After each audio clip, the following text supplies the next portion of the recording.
Akina is a young male chimp, born to the leader of the troop. In his rainforest home, he's grown up as part of a large family, 45 members in total.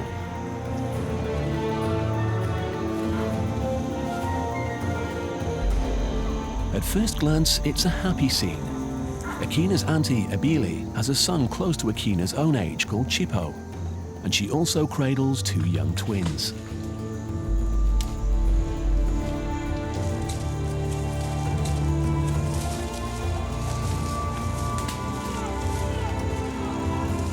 Twins are very rare in the chimp world, but Abili's name means kindness.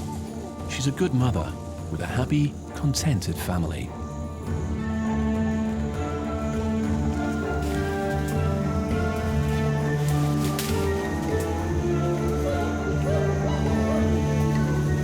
Akina plays close to his mother, Zola, and the whole clan is watched over by his grandmother, 42-year-old Nadidi. Her name means patience, and she needs to be with this lot in tow.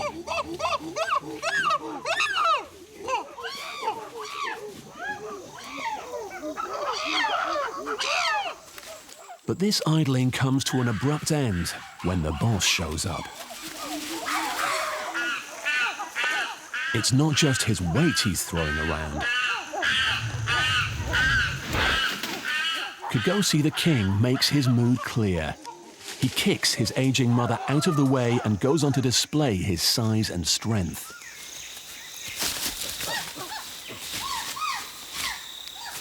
This is a bullying tactic designed to intimidate all others in the group.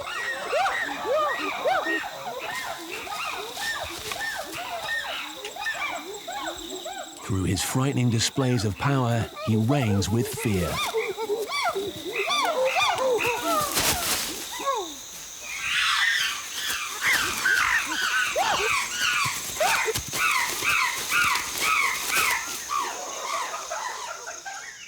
Now he's turned up, the clan's happy mood is replaced by tension.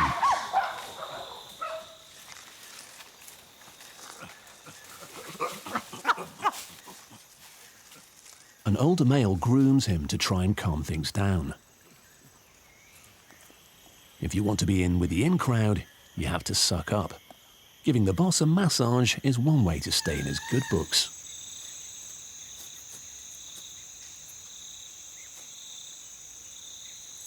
Grooming your clan mates is vital to climb the social ladder, so Chippo borrows a twin for practice. Gradually, everyone gets back to their games, but after the adrenaline rush, the boys are getting a bit rough.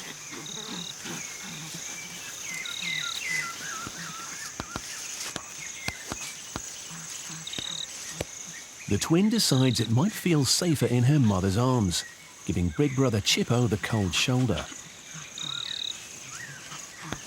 Akina soon realizes that big boys play rough. He tries to get his mum to stand up for him, but she is heavily pregnant, almost ready to deliver.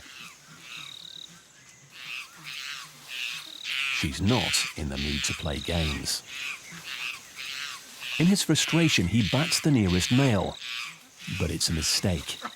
In a society based on rank, he has broken the rules of etiquette and gets a good telling off. Still a mummy's boy at heart. Being son of the boss, Kagosi, Akina's had a rather cushioned upbringing, but today his life is going to radically change. For a few days, his mother Zola disappears into the trees to give birth.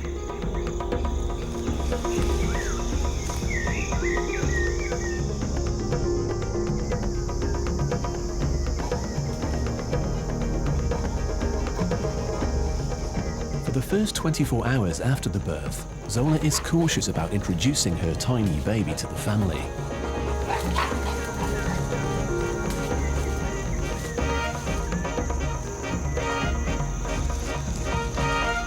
But finally, she decides to take the plunge.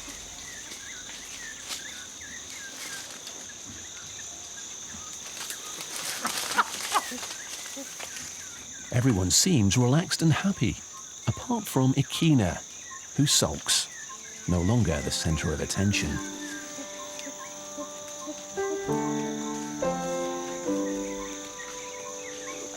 Chimps stay with their mothers for anything from 4 to 7 years. Ikina is barely 4 and only just old enough to go it alone.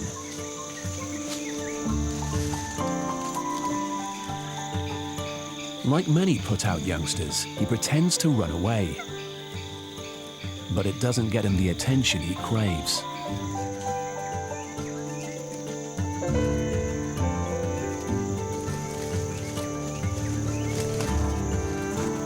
Eventually, he stops sulking and tries to join in. The mothers climb fruiting trees to feed.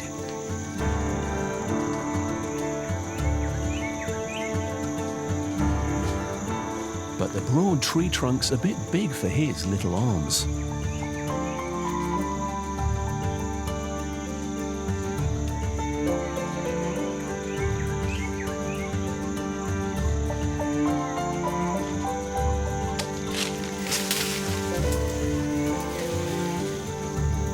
Even when he falls, Zola's arms are tied with the new infant. For Ikina, this is a taste of his new life.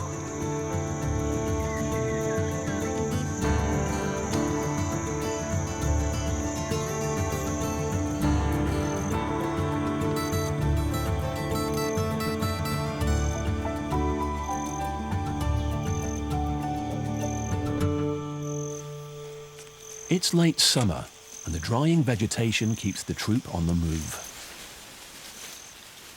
Though Ikina and the other youngsters enjoy their jungle gym and swing through the trees, the adults mostly walk on all fours.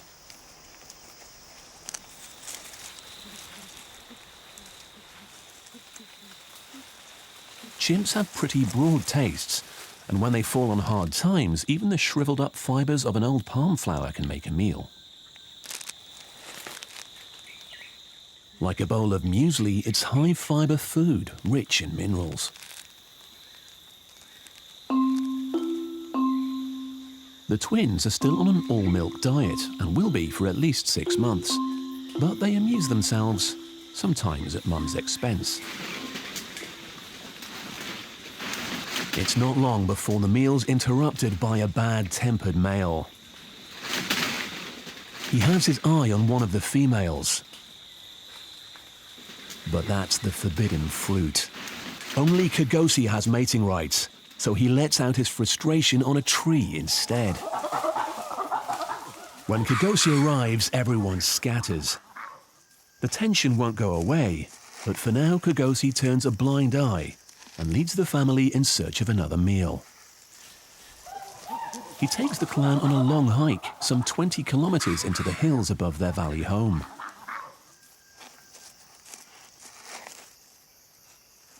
It's a challenge for Auntie Abili, as she has to transport the twins.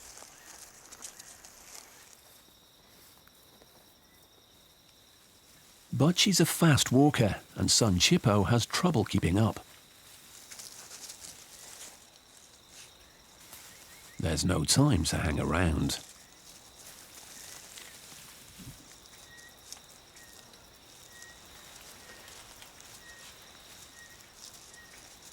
One of the females is in season and must obediently walk at Kagosi's side. He wants to make sure that she mates with him and no one else.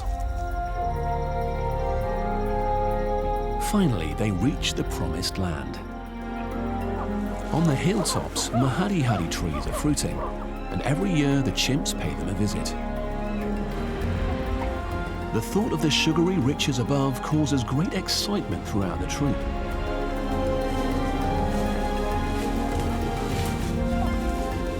Ikina can manage these slender trees and joins in the canopy feast.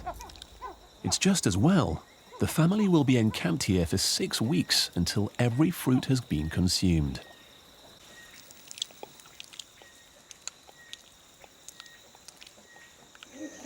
Ikina still seems to look with envy at his little brother, but it's about time he learned to fend for himself. He is trouble. a gang of adolescent males that hang around together. Sometimes these coalitions of young males will use their combined strength to overpower the leader and get what they want, females. But Kagosi isn't an easy pushover.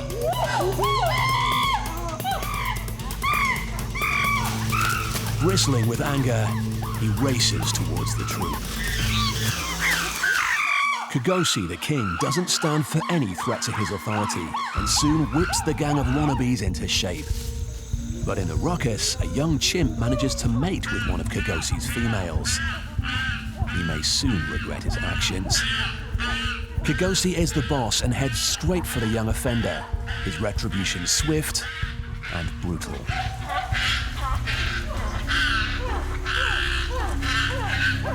Such is the way in chimpanzee society. Tough line management is the only way to maintain order.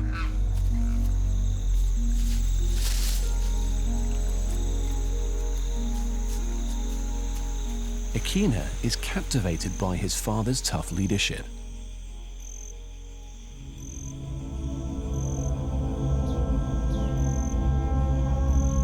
During their 6 weeks on high ground, a deadly threat erupts on the parched hillside.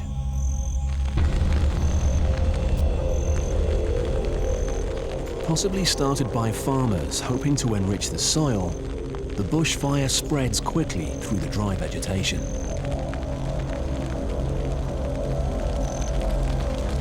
Traveling at walking speed, the flames engulf everything in their path, spreading out across the hillside and trapping the chimps in the trees.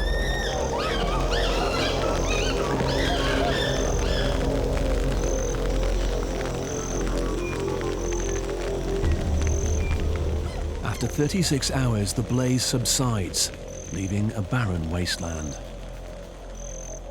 And there is no sign of the chimps. An advantage of the long-lasting relationships between animals in a chimp colony means wisdom is shared and passed on. Like a phoenix from the ashes, the chimps emerge.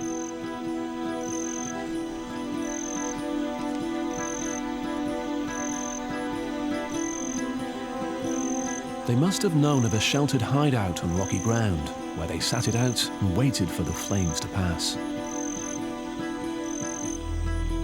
It's time for the troop to make the long journey back to their sheltered valley.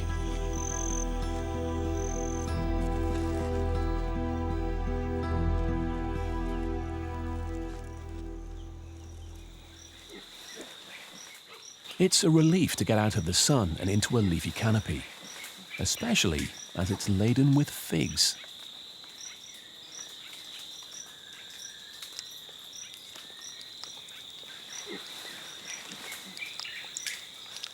The twins are just starting to take solid foods, though it will be supplemented with milk for several more years. Fig trees are always popular with forest inhabitants. Red colobus monkeys love figs, but they harvest them quietly. They don't want to be detected by the sometimes violent chimps.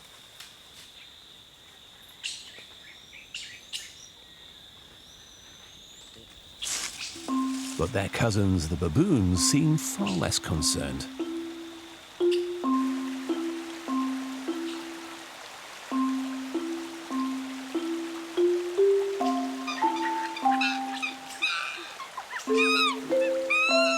Around the forest streams, the two species often meet as they stop to quench their thirst.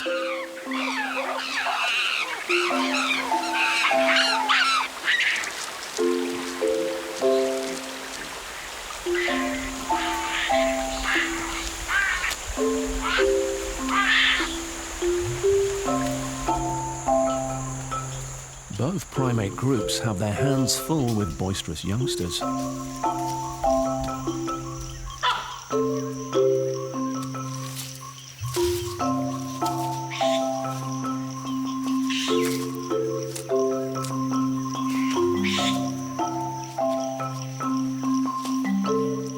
Chippo gets a tickle from Grandma.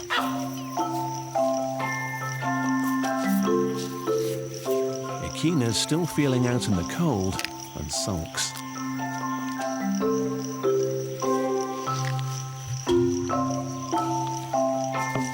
Feeling full of mischief, his little cousin taunts a large male baboon, though staying close to the safety of grandmother Ndidi.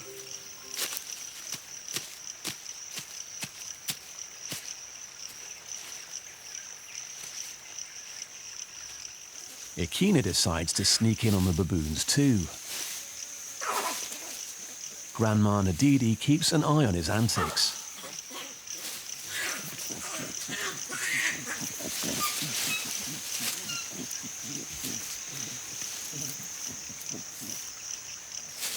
It's extremely rare for different species to play together, but Akina has found that young baboons make great playmates.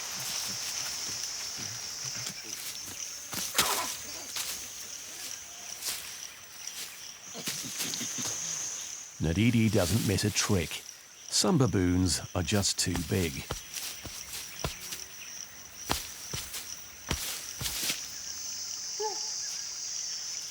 Grandma encourages the two youngsters to back off and collect Chippo.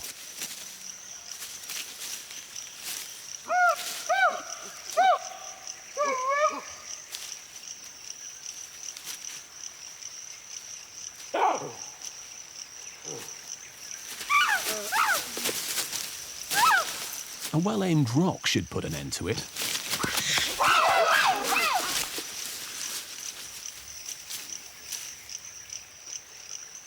But then it all kicks off.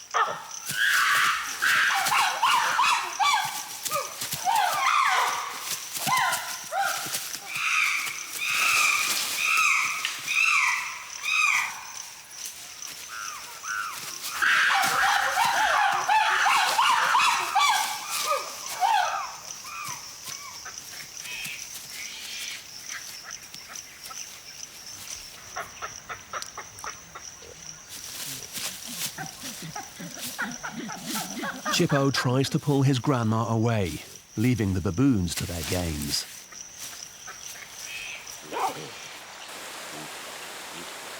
The baboons move back to the water's edge.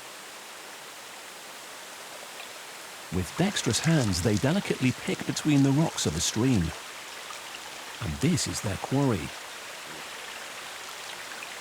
Like the chimps, they have a rich diet. Crabs might be crunchy on the outside, but they are packed with protein.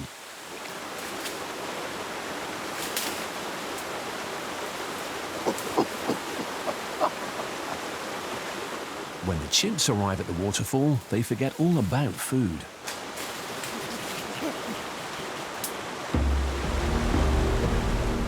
Running water seems to have a dramatic effect on these highly intelligent primates. It creates great excitement. Kagosi displays his braveness charging through the stream.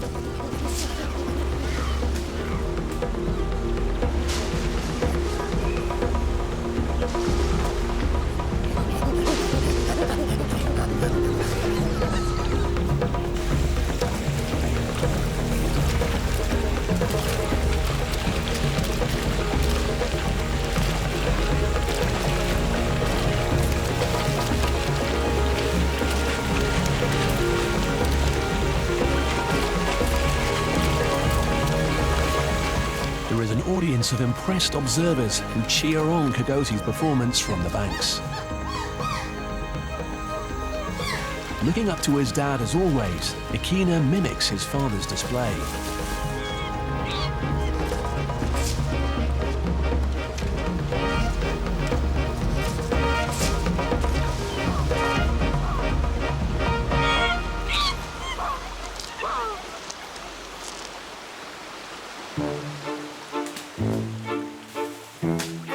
Rejuvenated by their paddling, the family finally take time out to relax.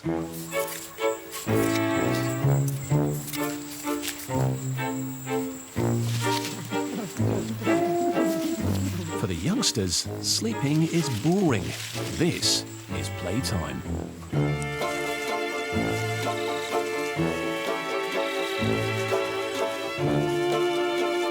Even the twins join in.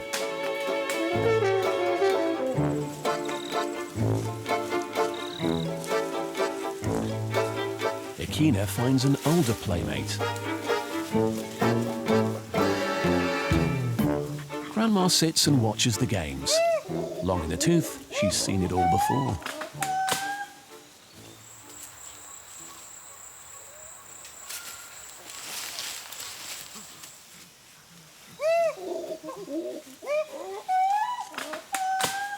As the day draws to a close, it's time to make the bed. Every night, chimpanzees make a brand new bed, folding in branches to make a well-cushioned leafy nest. Abili takes extra care. Her mattress needs to support 3.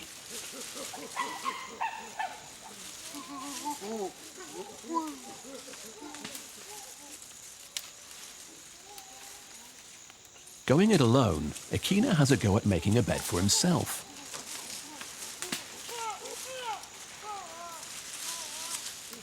Not a bad first try. The entire colony settles down to sleep at the same time.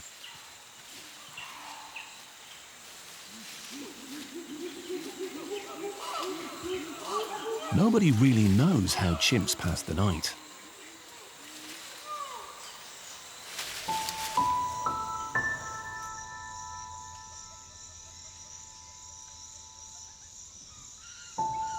Do they sleep soundly? Do they contemplate the beauty of a starry night sky? Or do they dream? Would chimps' dreams be full of games and good eating, or nightmares of Kagosi's tough reign?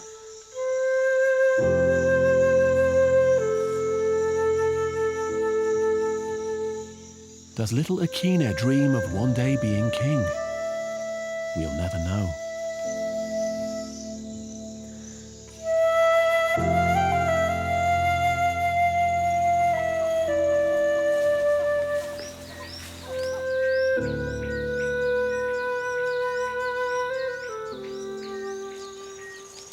A new day starts with an early morning trip to the beach.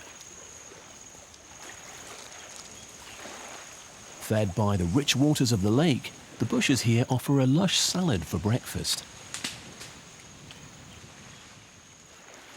The baboons are the real beach boys.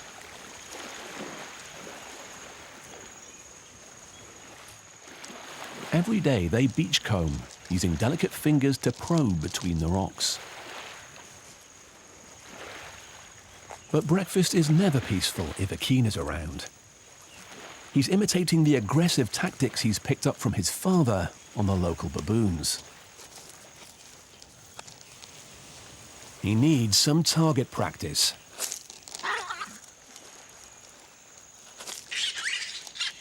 And he must learn not to throw sand upwind.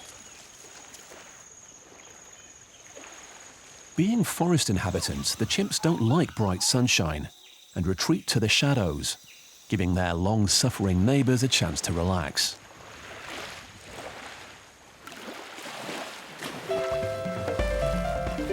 It's a proper beach party, and there is one perfect way to cool off.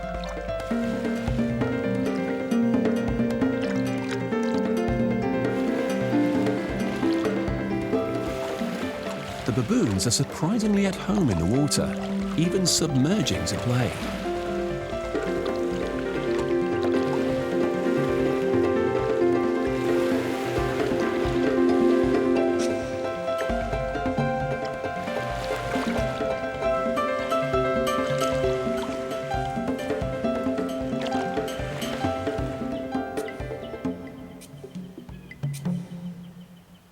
Not all monkeys have the pleasure of a relaxing afternoon.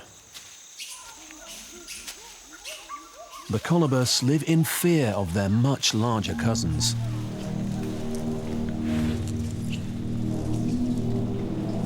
When chimpanzees start creeping around the forest floor, the monkeys need to be particularly alert.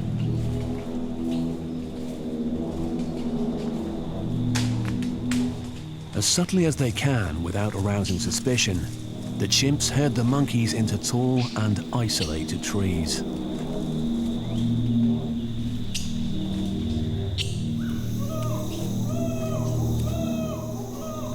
Some of the chimps create circles on the ground and raise a ruckus to scare the monkeys, while the large males begin to climb. They are setting a trap. In some areas, chimpanzees have become specialist monkey hunters, and Kagosi's troop is no exception. They have herded one small group into a trap. At just the right moment, a signal is given and the whole troop advances.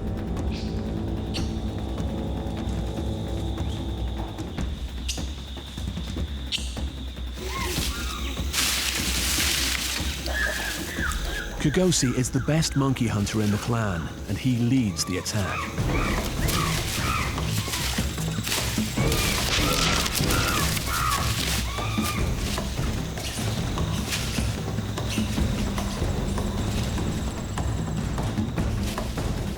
Despite weighing 8 or 9 stone, even the biggest males are agile climbers. The monkeys are only a sixth the weight of Kagosi, but they are fearless. The males dashing in to defend their families. For a while, the male monkey is able to hold the attackers at bay. But then Kagosi hurls him from the tree and pursues the females beyond. What he's really after is the babies that these terrified mothers are carrying. But Kagosi misjudges his footing. The mother escapes, and the furious male sulks under the trees.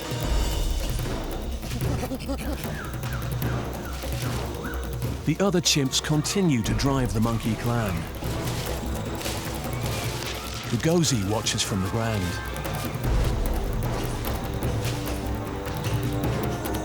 They need his help, and the female begs him to return to the hunt. Kagosi can see that the colobus have been cornered. He will give it another try. The hunt is back on.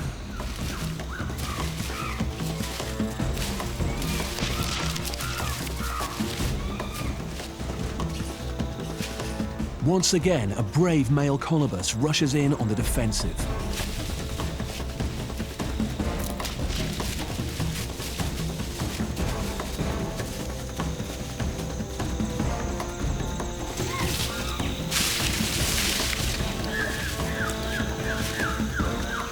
But Kagosi isn't taking any prisoners.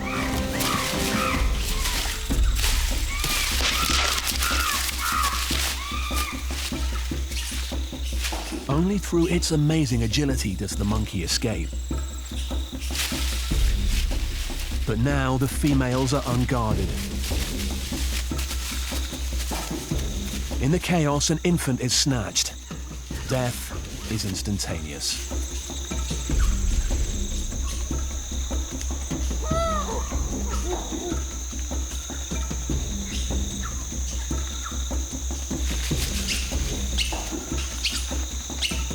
The remaining monkeys flee for their lives.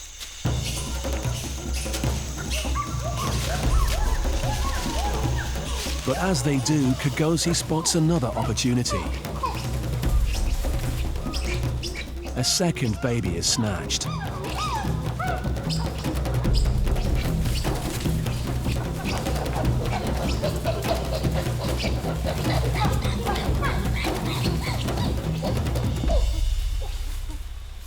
Meat is the most valuable commodity in chimp society, a currency used to buy respect.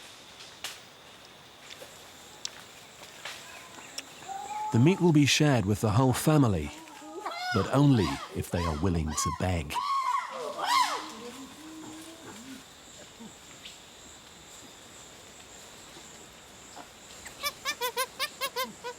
A foot massage might help.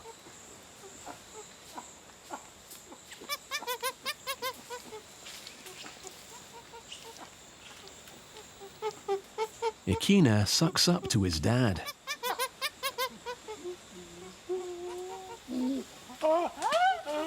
And is finally rewarded, though only with a stringy tail.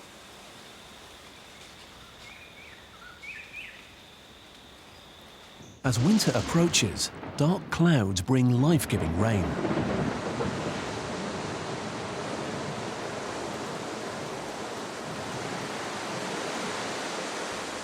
Again, water seems to trigger an extraordinary response in the chimps.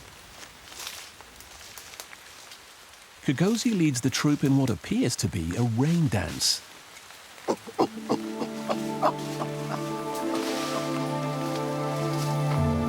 Is this just relief that the dry season has come to an end? Or is it something deeper?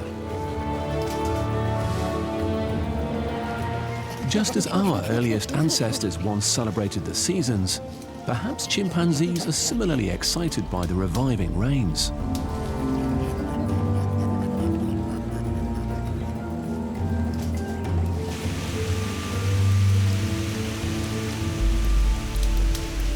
We'll never know, but this seemingly emotional response to natural forces is unique to our closest relatives.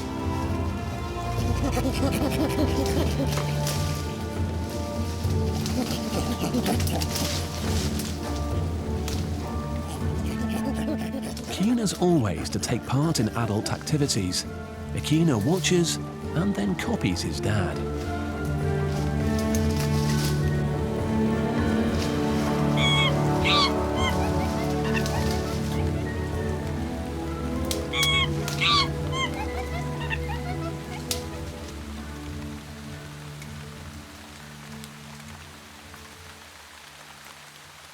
Not all youngsters share his enthusiasm. The twins cling tightly to their mother's chest and sit out the cold shower.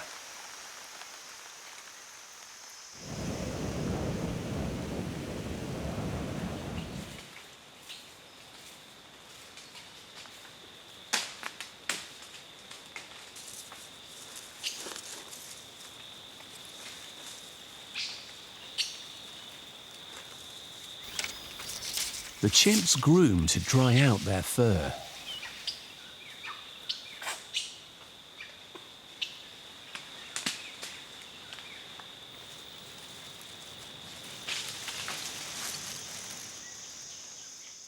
But the rains bring other changes to the forest that will soon warm them up.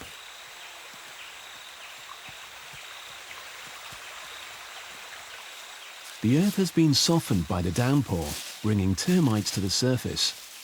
It's now time for the chimps to go fishing. Tool use is very rare in animals, but chimps have perfected the art.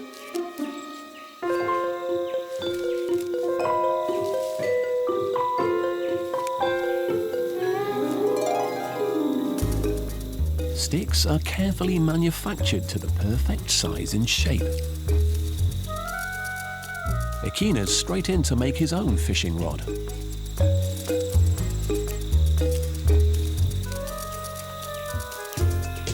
Chippo's not quite so skilled.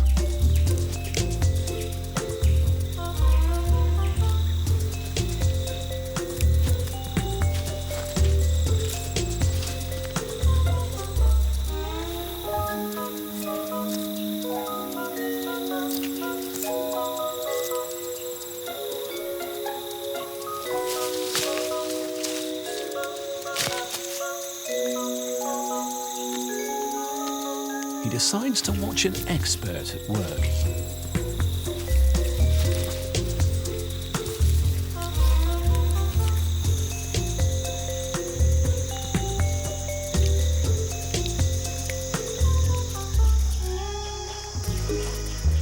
The twins copy,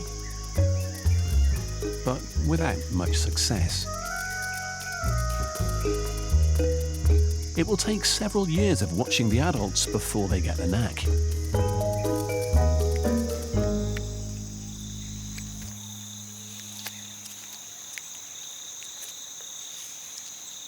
A well-crafted tool can bring up whole mouthfuls of nutty flavoured and nutritious termites.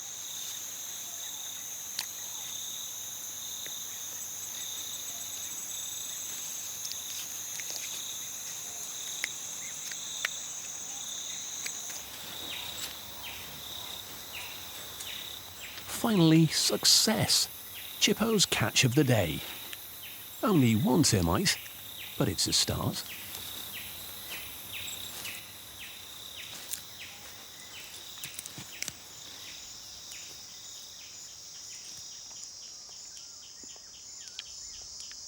The twins have lost interest and play in the trees, but away from Mum, they are an easy target for manipulation.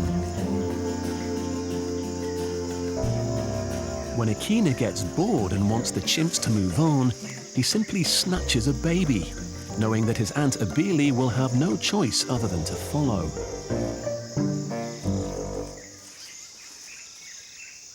But Chippo, her elder son, sitting high in the tree canopy, doesn't notice the rest of the clan depart.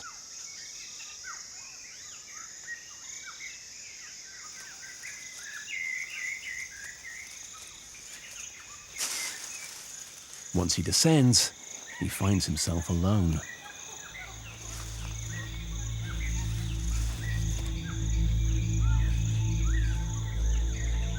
The forest quickly becomes huge and frightening for the little chimp.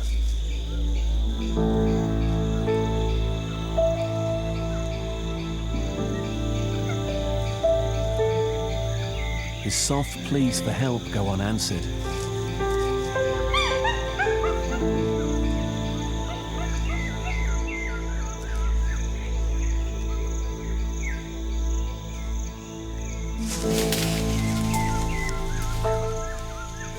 Abili is a good mother. She hasn't gone far. But Chippo doesn't know that.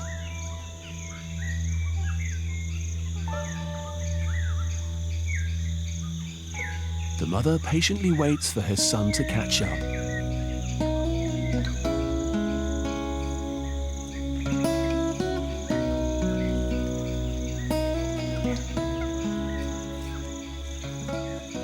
With the twins growing fast, Chippo will soon need to get used to being more independent.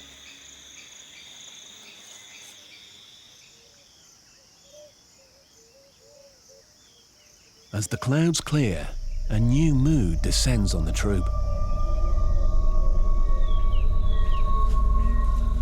The males must prepare for their most dangerous duty. The females and their babies aren't invited this time. The males will walk to the furthest borders of their territory. They need to patrol in search of intruders. They groom one another, psyching themselves up for their mission.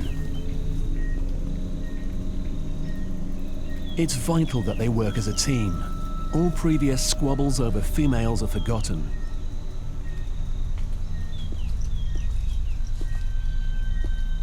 Deep in concentration, they ready themselves.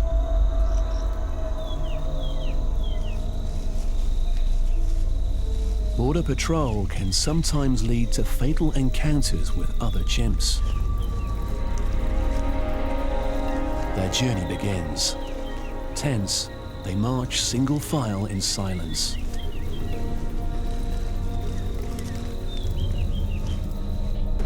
Part of the reason that chimps live in big groups is to protect their resources.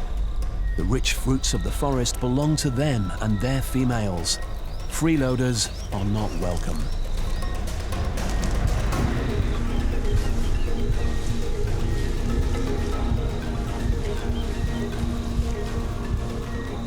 Their patrol may last several days.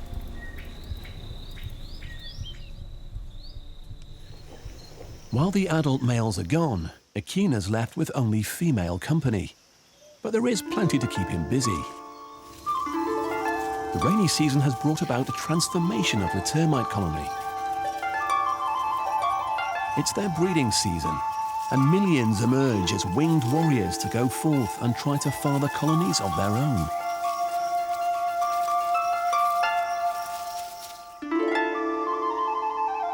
A barrage of predators await, and very few will make it. A hawk launches an aerial attack, eating the insects on the wing.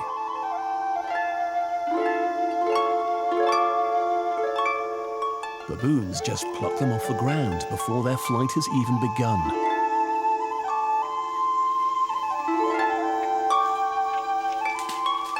And with a bit of detective work, Akina has managed to go straight to the source.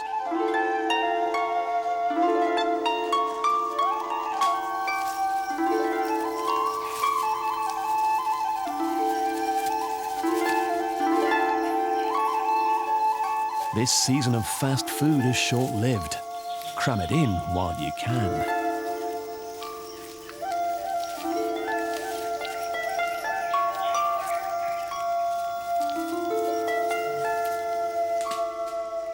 Chippo doesn't know which way to turn, snatching the tasty bugs everywhere he can.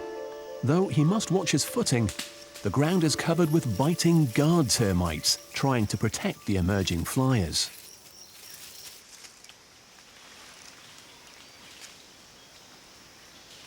After travelling for several days, Akina's father, Kagosi, and the other males have now reached the ridge on the very edge of their territory.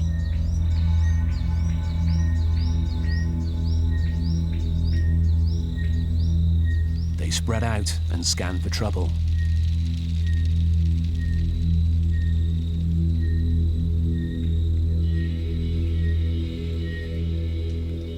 And find it.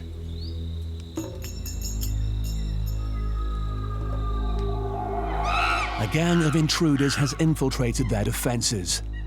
This can only mean one thing.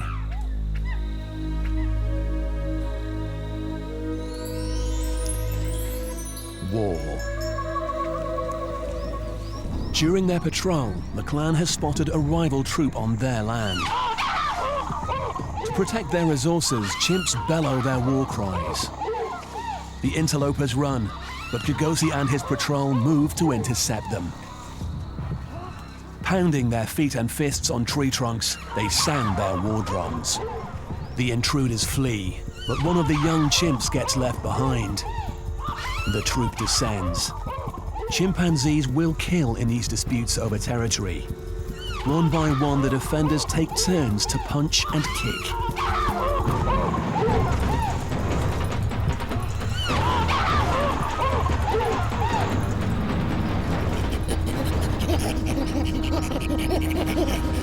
It's a brutal attack, and the intruder is lucky to escape with his life.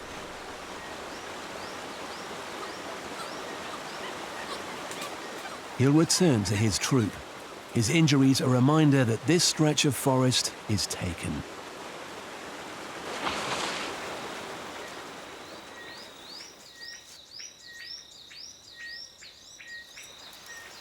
Kagosi and his followers can march back to the troop victorious.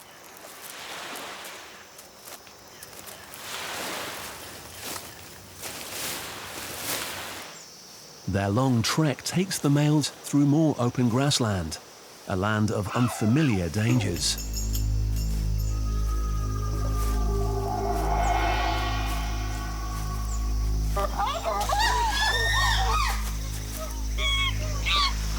A 12-foot python quickly gets their attention. Suddenly, Kagosi is running for cover. He's not the tough guy now.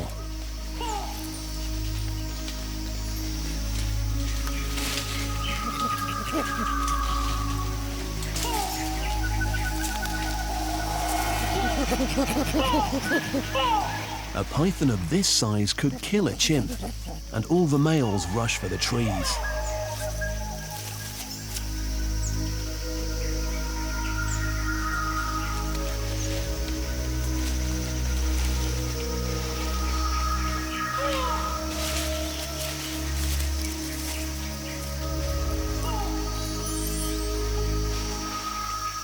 As soon as the coast is clear, they head for home and the waiting females.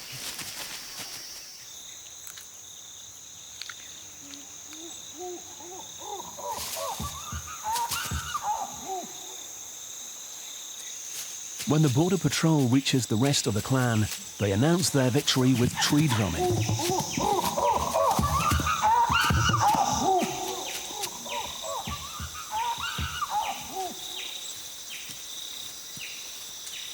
Summoning the females to them, they sit down and wait to be groomed.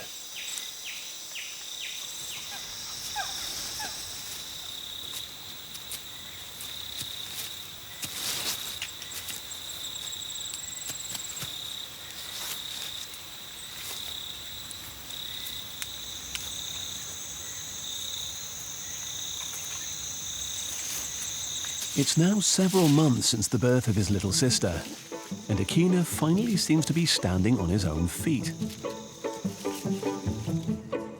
He's become a headstrong little chimp, now quite confident enough to play with bigger youngsters.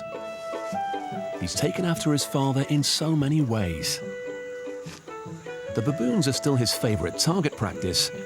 Now his aim is getting better. He displays to the bemused baboons as though they were his own troop.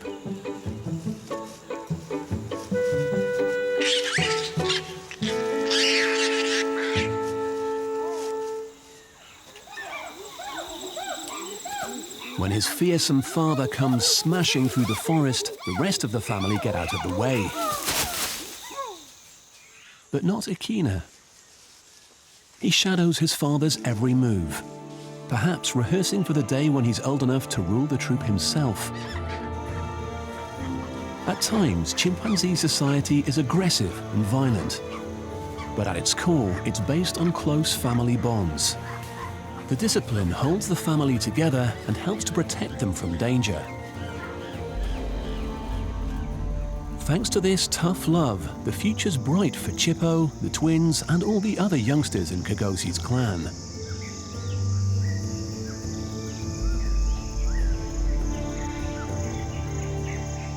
And for Akina, maybe a career path of leadership and power lies ahead.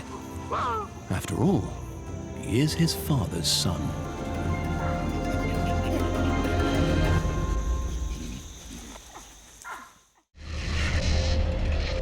On the African plains, the death of a zebra sparks a feeding frenzy as vultures pile in to tear at the corpse.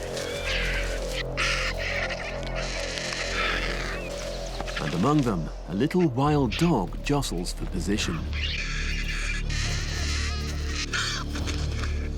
This is Kwezi. Black-backed jackals are often considered lowly scavengers, undesirable vermin. They are the underdogs. But there is more to these pint-sized hunters than meets the eye. Jackals pair for life. Their society is based on body language and status. Resources are few and far between. Climbing the ranks can make the difference between life and death. They can be very social, but when push comes to shove, it's a dog-eat-dog world out there. Luckily, Kwezi and his kind are cunning opportunists, the key to success in one of the harshest environments on Earth.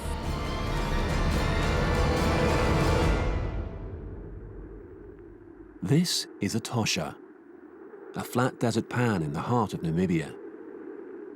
The arid wasteland stretches for 80 miles, yet despite the harsh conditions, it's teeming with wildlife. It's a place of extremes, but for the blackbacks, this is home. Adana, Kwezi's mother, stands over her new litter of pups, Kwezi's younger brothers and sisters. Though he's a year old now and largely able to fend for himself, Kwezi has stayed home to help out. Like many wild dogs, the whole pack plays a part in raising the young. The more helpers there are, the better the chances of survival for the pups. The birth was timed to perfection. Now the puppies leave the den for the first time, just as storm clouds break. The rainy season is on its way.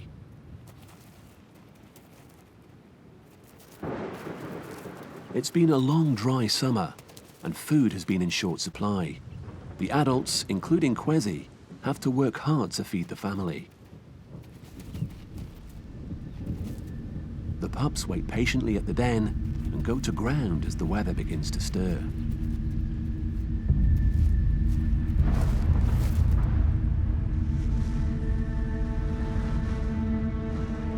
Kwezi watches the foreboding clouds.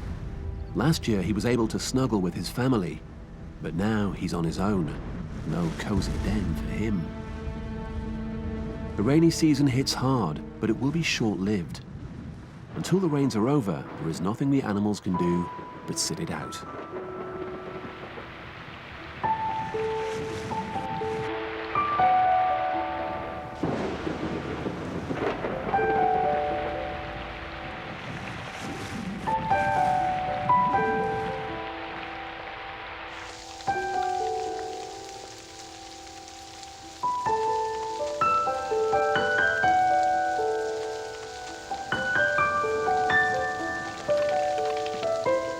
Atosha is a flood pan. The hard soil captures water, forming a large shallow lake. Kwesi explores his waterlogged home.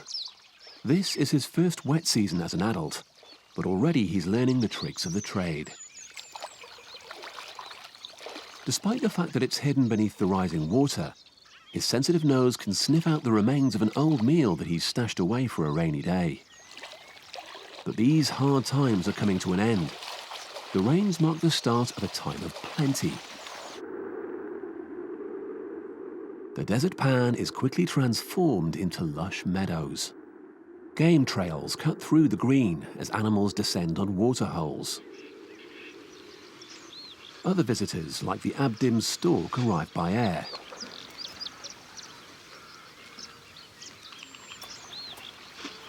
Springbok have to push their way through to get a space by the pool. But the storks are happy to give way for larger drinkers, like the noisy herds of zebra.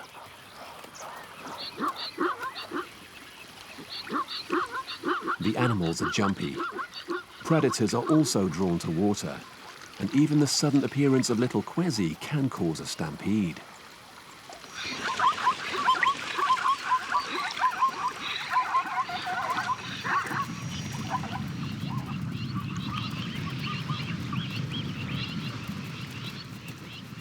Kwesi trots to greet his parents, Adana and Farai, but something's changed.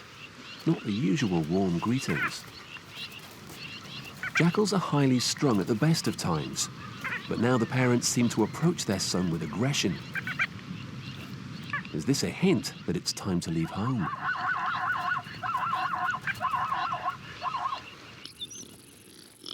The lush meadows provide the perfect nursery for animals to start families.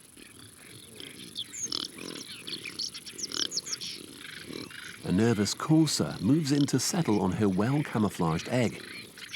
She moves slowly so as not to draw attention to the rather exposed nest. There are some bigger babies too. Springbok all give birth at the same time, coordinated to coincide with the emerging grass shoots. The mother quickly grooms her new fawn, removing all traces of the birth to avoid alerting predators. Within minutes, the tiny antelope tries its legs. There are many dangers in the desert, and the sooner it can keep up with the herd, the better its chances of survival. It will be running within an hour of birth.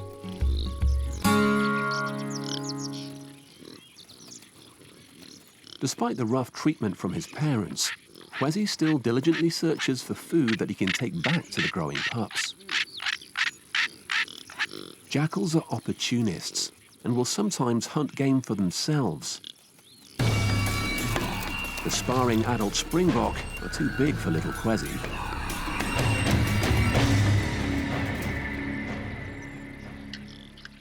But a springbok fawn would make an attractive meal. Because the newborn fawns quickly tire, they have an unusual survival strategy. They lie frozen close to the ground while their mothers go off to graze.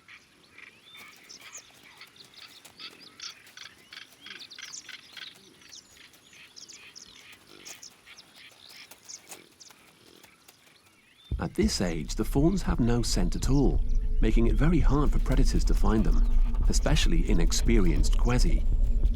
He trots around until he stumbles upon a target. Then, it's all down to timing. In this case, an angry mother springbok was too close for comfort. The swift antelope is soon out of reach. Thanks to the rain, Atosha now has a lively nightlife. Bullfrogs serenade one another, trying to secure a mate and breed before the temporary pools dry up. The jackal pups are growing up and starting to explore. Angry, puffed-up bullfrogs make amusing toys. The frog is on its way from its hibernation chamber to the lake where others are spawning.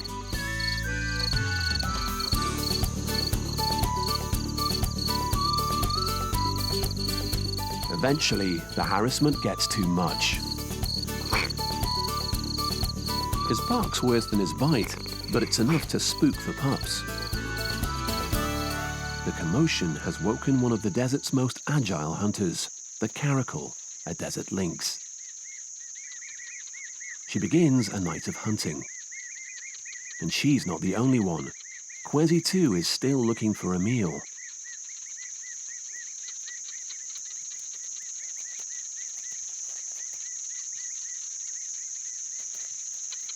A movement.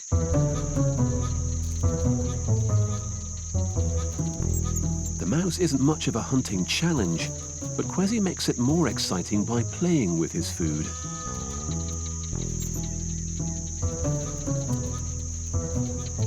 This is dog rather than cat and mouse, but the principles are the same.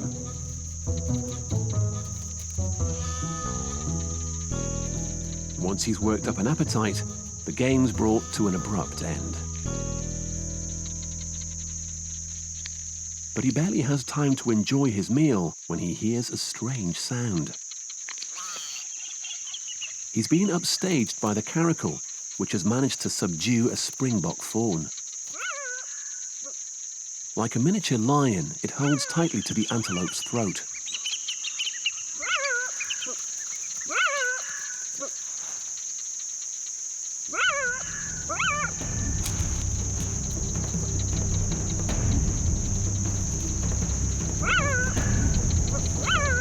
Kwezi barks with excitement, perhaps hoping to draw other members of the clan to mob the cat.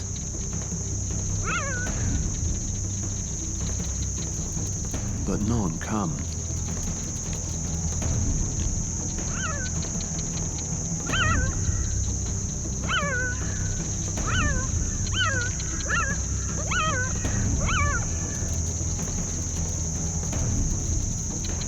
His parents have set their sights on larger prey.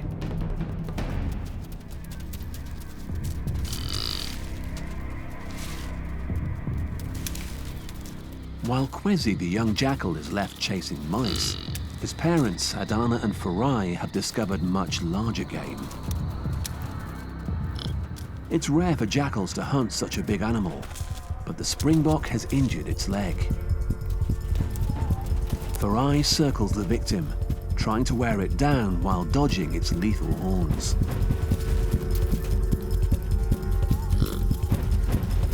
The springbok stumbles.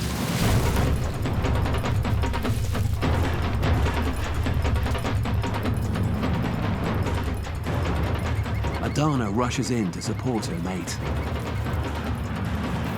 One of the reasons they pair for life is because teamwork pays off. Hunting as a pack enables the jackals to overpower prey several times their size.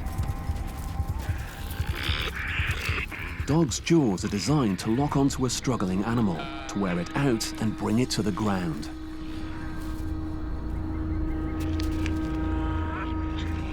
Reinforcements. Though jackals are territorial, the rules are relaxed when a big kill is made. Now, every jackal in the region can come and take their share, even Kwezi. The dogs tolerate each other to try and get rid of the carcass before it's spotted by anyone else. But this time, they are too late.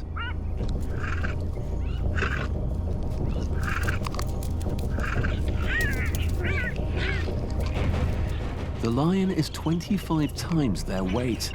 Even collectively, they stand no chance of keeping hold of their prize. All they can do is bark their protest. The jackals scatter, apart from Kwezi. He's feeling brave, but it's a dangerous game to play. Just grabbing a final mouthful, he decides to cut his losses.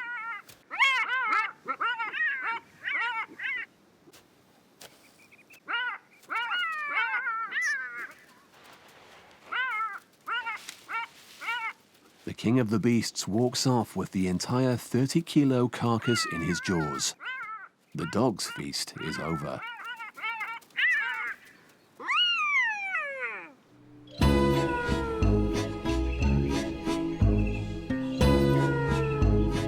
As dawn breaks, there's tension in the air.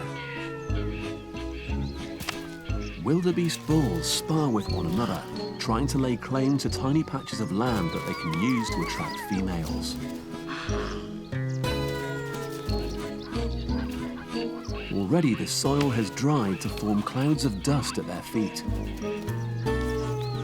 But it's not just the wildebeest in a fighting mood. Kwezi tries again to get his parents' attention. He raises his front leg in a submissive greeting, sucking up as best he can. But once again, he gets a knockback. Because the pups are getting older, a helper is no longer needed. It's time for Kwezi to leave home. He's dismissed from his childcare duties. From now on, he's on his own.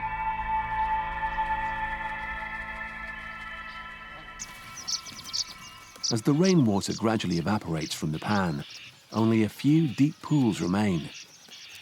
Animals converge from all directions to quench their thirst. Concentrations of animals bring new problems.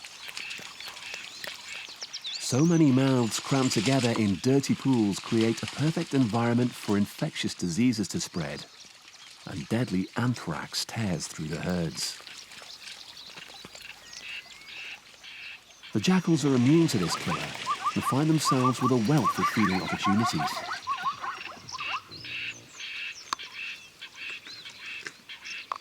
Now that they are weaned, Adana and Farai's pups are quick to exploit the free food.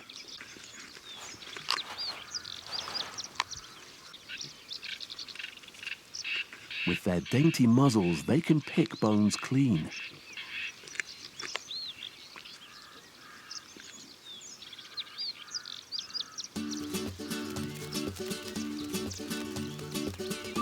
They have been born into a jackal utopia, a land of bountiful food and water, at least for now.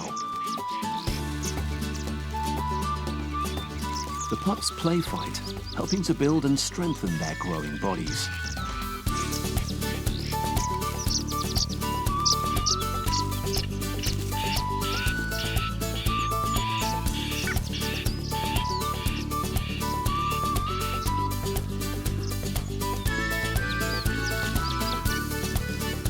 Though light-hearted at the moment, the games will gradually enable them to establish rank, the basis of jackal society. While the pups are distracted, their parents, Adana and Farai, have spotted an opportunity.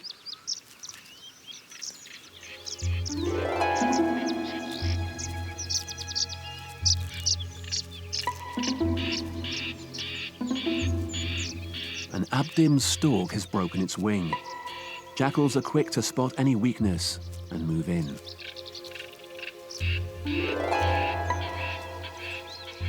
Though the bird's injuries are severe, they have not disarmed its deadly, stabbing beak. It clamps its bill, brandishing the sharp weapon to keep the marauders at bay.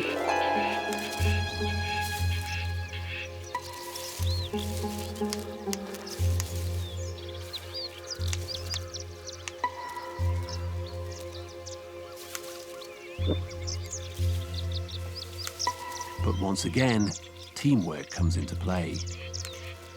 The pair jostles around the unfortunate stork, wrong-footing it until they are finally able to bring it down.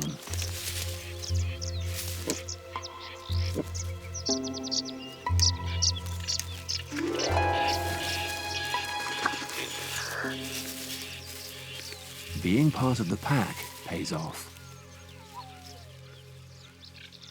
But Kwezi's left out in the cold.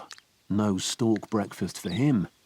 From now on, he's going to have to find food for himself.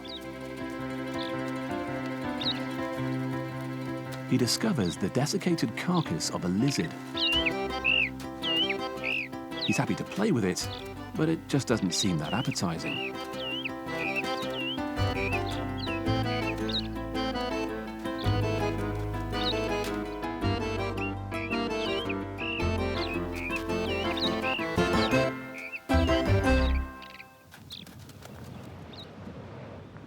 The wet season is short-lived. Kwezi has been enjoying the wealth, but these good times are coming to an end. In a matter of weeks, the pan is returned to desert. and the herds of hoofed animals disappear back onto the plains in a cloud of dust. Only the toughest stay behind. The huge rock monitor is an ancient desert survivor. At 7 feet long, it's one of the largest lizards on Earth. Around 9,000 giant monitors patrol this stretch of desert. But even with their colossal claws and toothy jaws, they can fall victim to an even fiercer resident.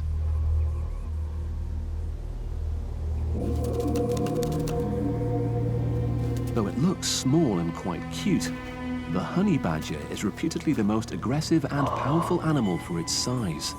It will eat just about anything it can catch.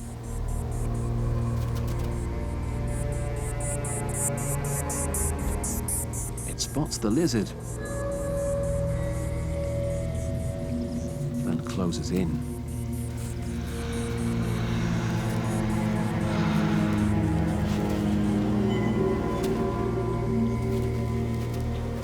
The lizard puffs itself up, trying to look bigger, and flicks its whiplash tail.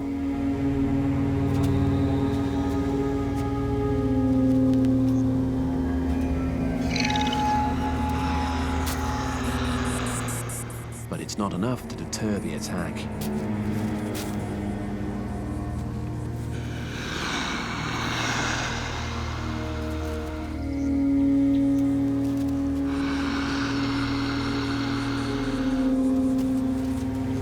With the whipping tail under control, the badger wrestles its victim to the ground.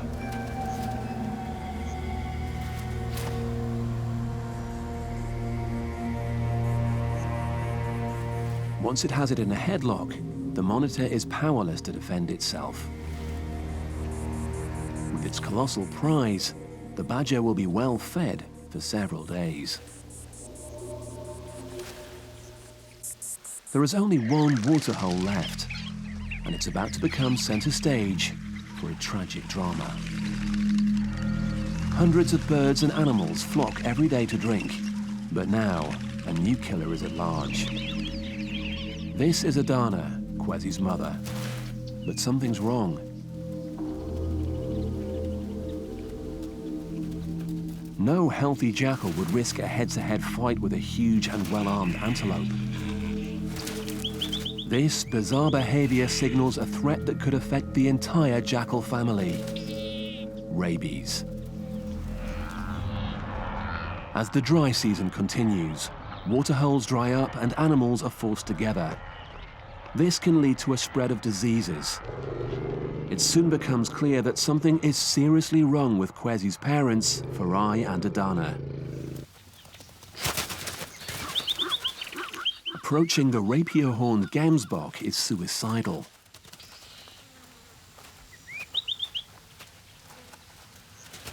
Adana has contracted the most feared of diseases: rabies.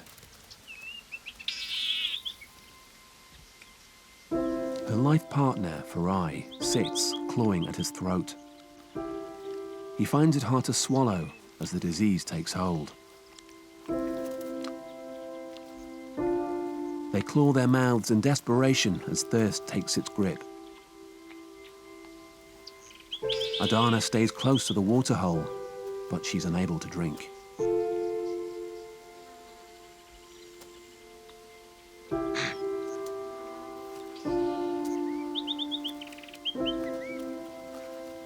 Slowly, her strength deserts her.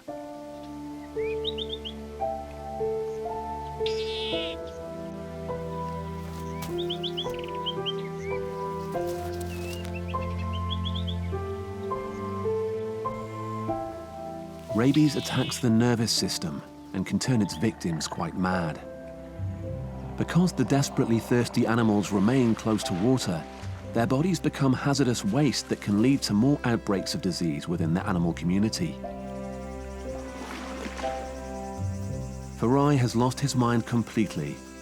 His mate has already passed away, but driven by the disease, he attacks her lifeless body.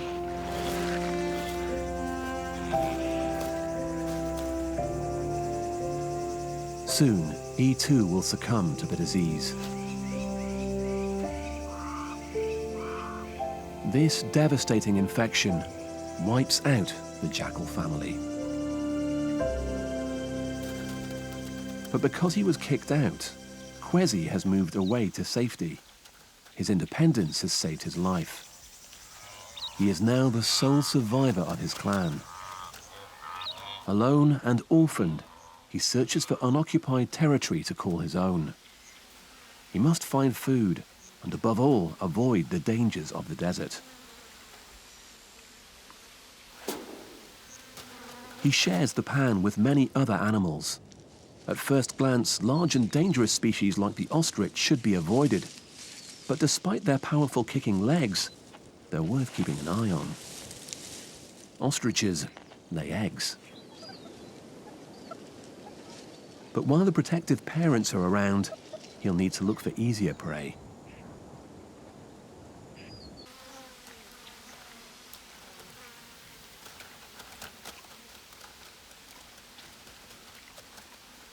Alone in a hostile wilderness, finding food is one of his greatest challenges. At dusk, insects emerge. Butterflies and dragonflies make handy snacks, but he'll have to do better than that. Tonight's his lucky night. A few discarded ostrich eggs, presumably infertile ones that didn't hatch. A tough egg to crack, but this one has hairline fractures, just enough to get his teeth in.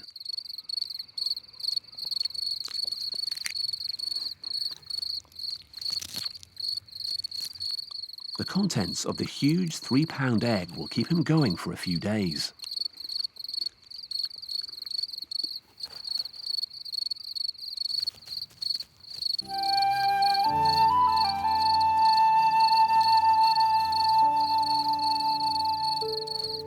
Used to sleeping close to the den and his family, tonight is the first time he's alone and exposed.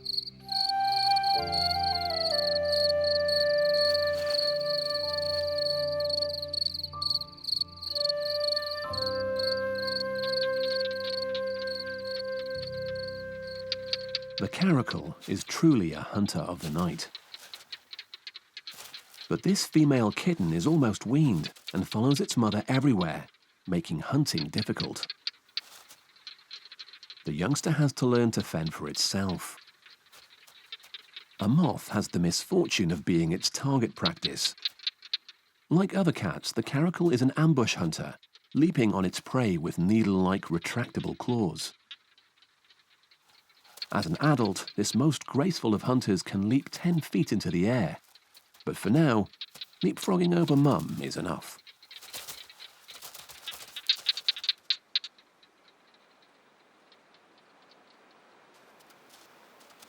Not far away, a strange pair of jackals from a different clan are foraging. All jackals prefer the cool of night to hunt. They have pair bonded and will stay together for life, patrolling and maintaining a territory. Their sensitive noses pick up a trail. A desert hare.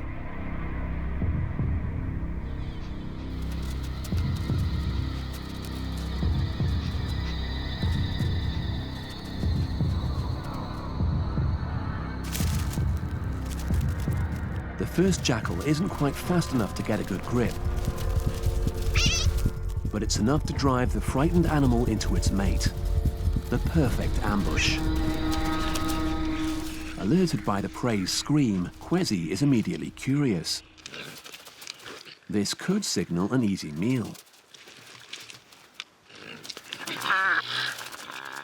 But the resident couple are not willing to share their prize, or to tolerate an intruder on their patch. Kwesi crouches submissively, pleading for some handouts, but they are having none of it. A hip slam is the jackal equivalent of a punch on the nose. He gets the message and trots off, leaving the pair to their meal.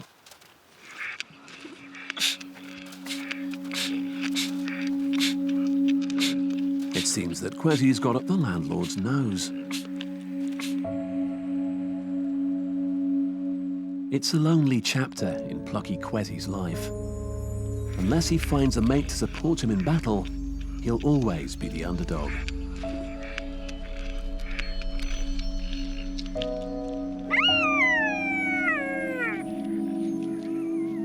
It seems every time the loner howls, his calls are answered. Every patch of desert is already occupied. His search must continue. But morning brings new promise. A waterhole, rich in wildlife. Flocks of sand grouse wheel in to drink. A parched Kwesi is at last able to quench his thirst.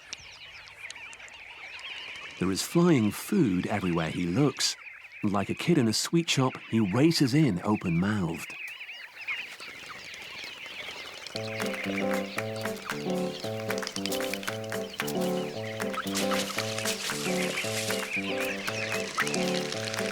But without as much as a mouthful of feathers, he'll have to think again. Getting a meal here will require some of that jackal cunning and adaptability. Sand grouse are relatives of doves, and they too drop in to drink. Kwesi trots in, trying to look uninterested, hoping to sneak to within striking range. The doves are thirsty. With their heads down, they are vulnerable.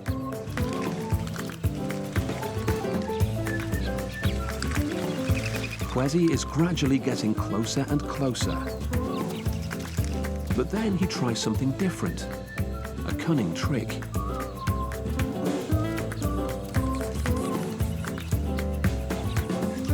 Kwesi limps as though injured, trying to hide his potential for speed. The doves seem to buy it. They don't regard him as a serious threat. So close. But then, his hunting is interrupted.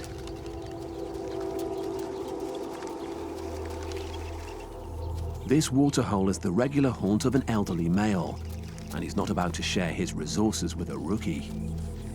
Kwesi paws at the soil as he considers standing his ground.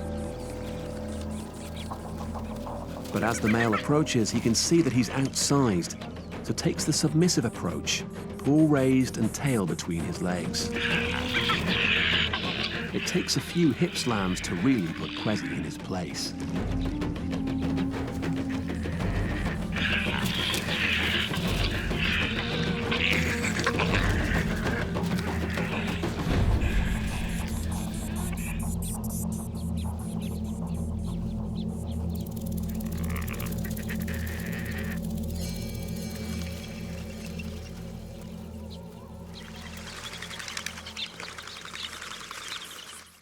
Banished once more, our underdog can only watch as the old male sets about securing his breakfast. Dove hunting requires patience and stealth.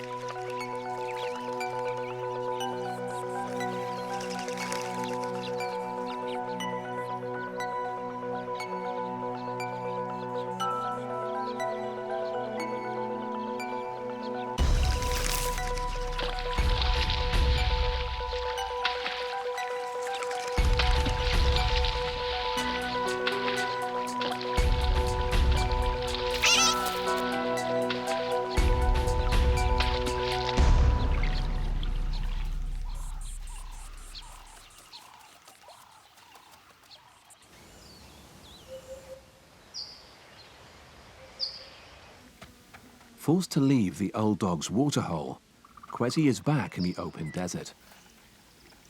His foraging attempts are being carefully monitored from above. The martial eagle is an opportunist, and it's hoping to exploit Kwesi's sensitive nose.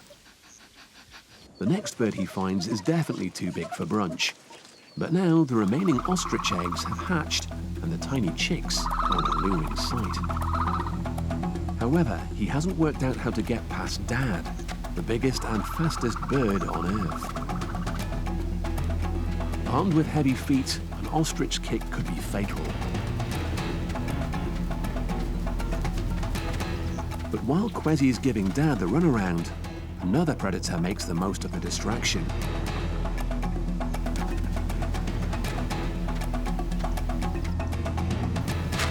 However, the martial eagle isn't quick enough in his escape, and now the male ostrich is very angry.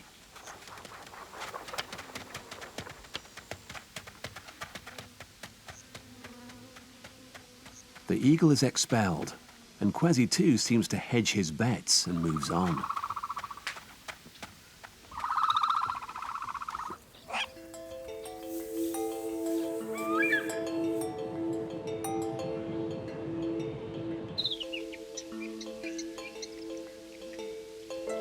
Kwesi picks up an alluring smell, and this time it's not food.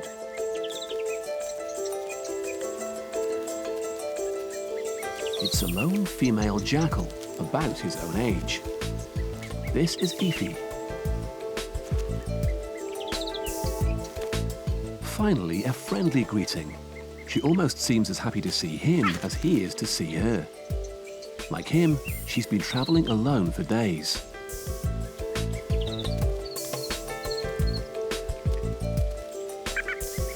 Some friendly batting.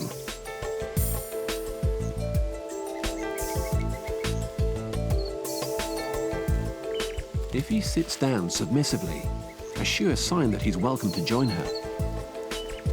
The fun and games could be the start of a lifelong friendship, providing Kwesi plays his cards right. But the romp is interrupted by the calls of vultures as they circle and land in a nearby clearing. These sharp-eyed scavengers are like a dinner bell to a jackal. Their arrival means one thing: food. They follow the line of birds. The carcass belongs to another lone jackal.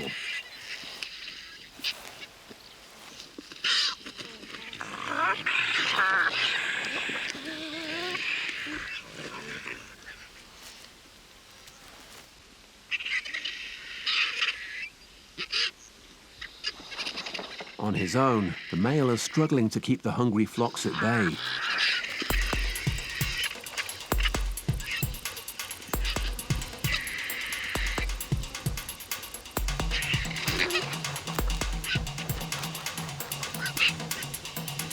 The newlyweds arrive. Kwesi's always been the underdog, but now with his new girlfriend in tow, his confidence is bolstered. He's ready to make a stand. Dominance successfully asserted, he claims the carcass, though he still needs to deal with the pushy vultures.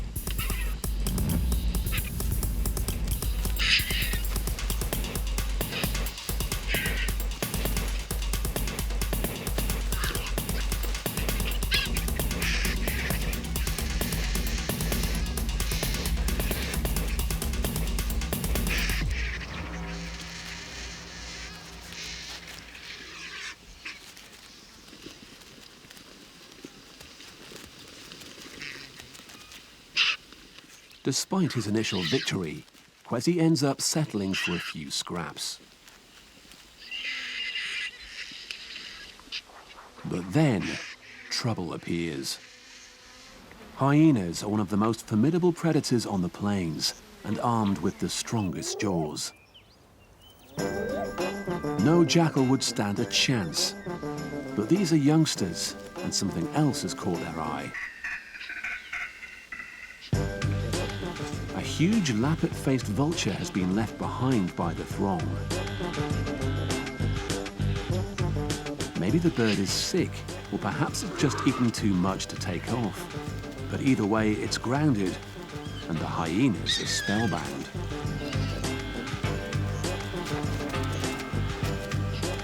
Hyenas and vultures interact all the time around kill sites, but the birds usually fly away if the predator comes too close.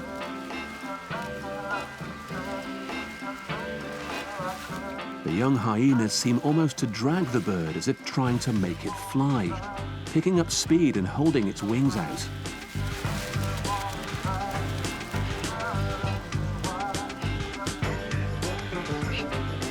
But eventually the hyenas get bored of their new toy And amazingly, the bedraggled vulture is able to get airborne.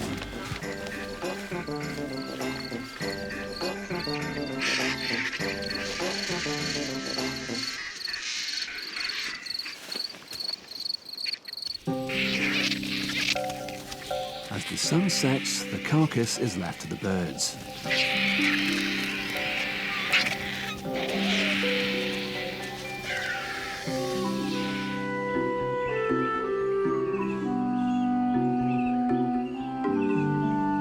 Cover of darkness, the jackal pair enjoy some alone time. Ify is coming into season. Kwezi stands a chance to father cubs and stay with Ify for life.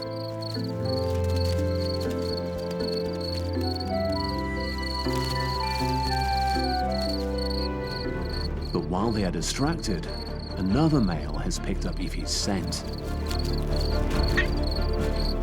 But now Kwezi is no longer the juvenile underdog. He rushes in to protect his mate.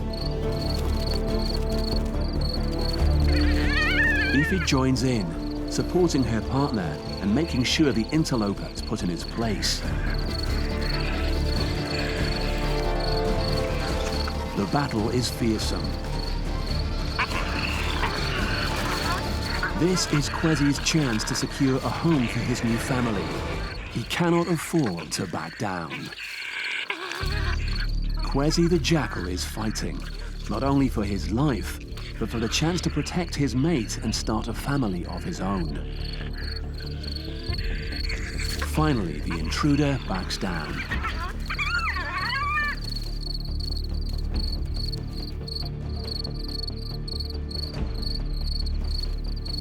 He was severely mauled and lucky to escape with his life. Ify is immediately at the victor's side, the bond between them already strong.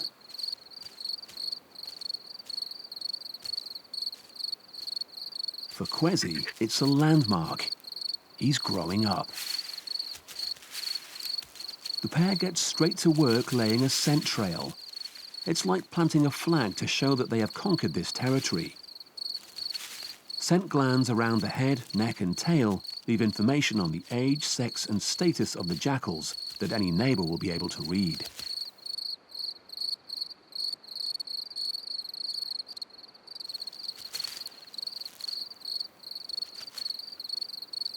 Perhaps Kwezi's show of strength was enough to convince Ify that he is the dog for her.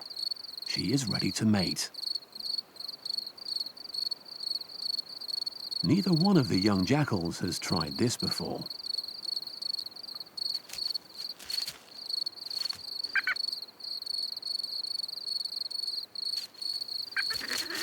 All members of the dog family have an unusual way of increasing the chances of conceiving. They literally become locked together.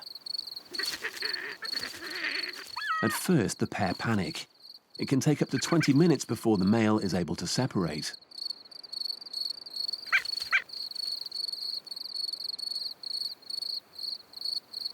They will mate several times over the next few days. Before long, Kwezi and Ify are working on a nursery. They dig several den sites so that they always have a plan B should something go wrong. They have succeeded in winning a good patch of territory, but there is one drawback. Their new home overlaps with that of a pair of fearsome honey badgers. They need to keep the den well hidden from their dangerous neighbors.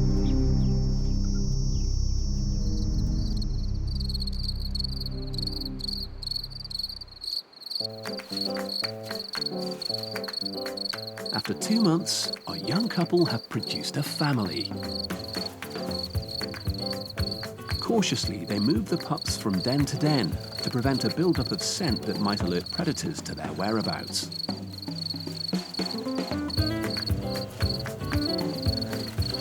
While Kwezi moves his 3 pups to their new home, Ify goes off to find food for herself and her mate.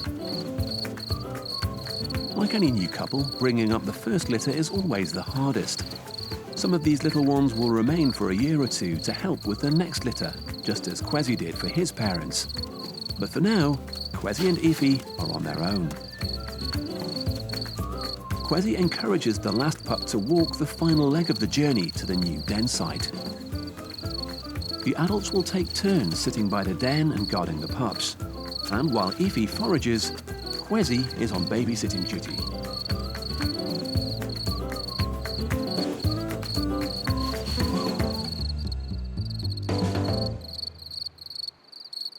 The pups are getting stronger and more curious and enjoy short spells outside the den, relaxing in the cool evening air.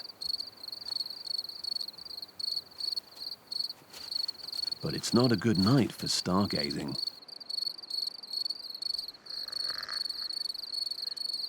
Honey badgers are out hunting. They nibble on insects, but they are looking for something larger. These versatile predators will eat just about anything they can find on their nightly patrols, which can cover many miles. Tonight, they've stumbled on Kwezi's den. The pups dash for cover, but it only draws the badgers in.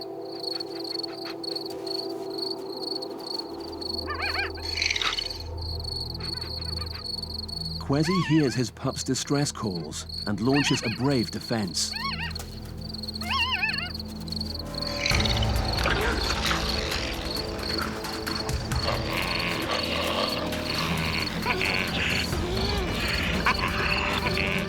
To escape Kwezi's angry jaws, the badgers dive into the den hole and closer to the cubs. The father is frantic.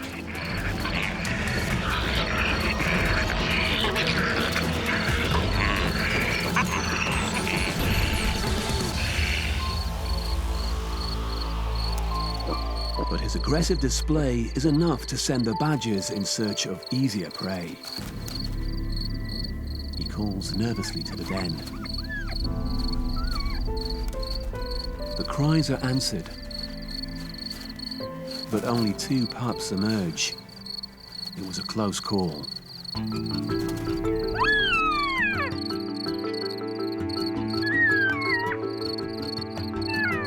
Kwezi howls to bring his mate home. If they can raise at least one of these pups, it would help protect and provide for a new litter. Life will get easier for the little dogs.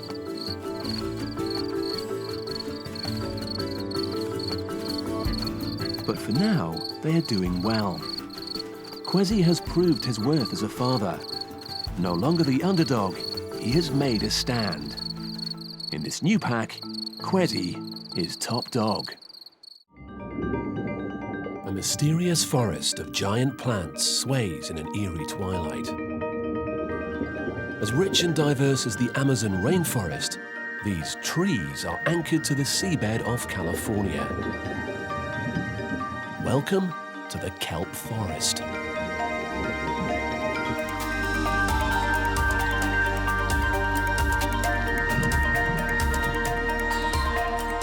In this marine jungle, the inhabitants swim rather than climb through the canopy. Silhouetted against the sky is one of the kelp forest's most endearing inhabitants. Felina is just 2 weeks old. Riding her mother's stomach, the swell gently rocks her to sleep.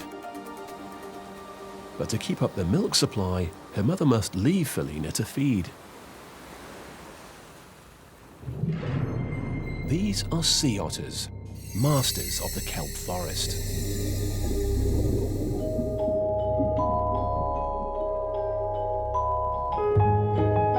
Though adults are expert divers, it's a skill that young pups need to learn. Baby otters have dense fur that keeps them safely bobbing at the surface like a cork. As her mother disappears into the depths below, the little female has to remain at the surface.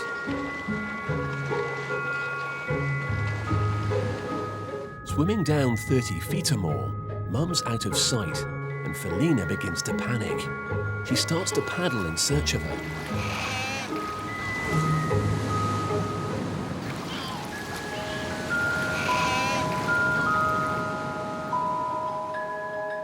But her mother soon hears Felina's shrill distress calls and comes to the rescue.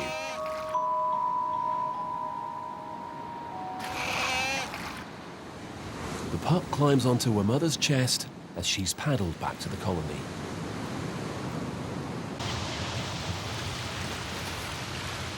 For the next 6 months, mother and pup will be inseparable, not just for the free rides.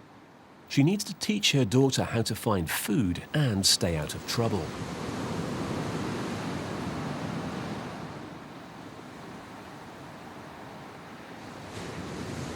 There is so much to learn, but by watching other adults, Felina soon starts to pick up tips. The adults roll themselves in kelp fronds, comfort blankets that will anchor them, preventing any unexpected drifts on the ocean currents. They keep their paws out of the water to help reduce heat loss. At 40 kilos, they are the smallest marine mammals, and staying warm is one of their biggest challenges.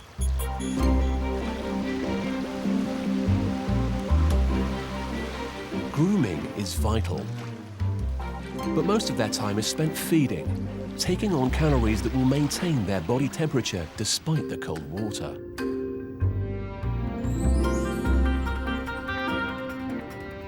Every otter has its preferred menu, and in the kelp forest there is a well-stocked supermarket with every variety of food that a sea otter could desire.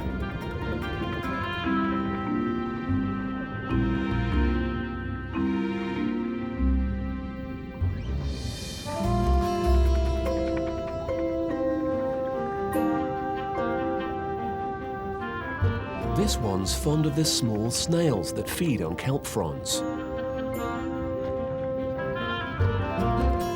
It collects the tiny mollusks in its pouch-like armpit until it's got enough for a good meal. Then it surfaces to feed.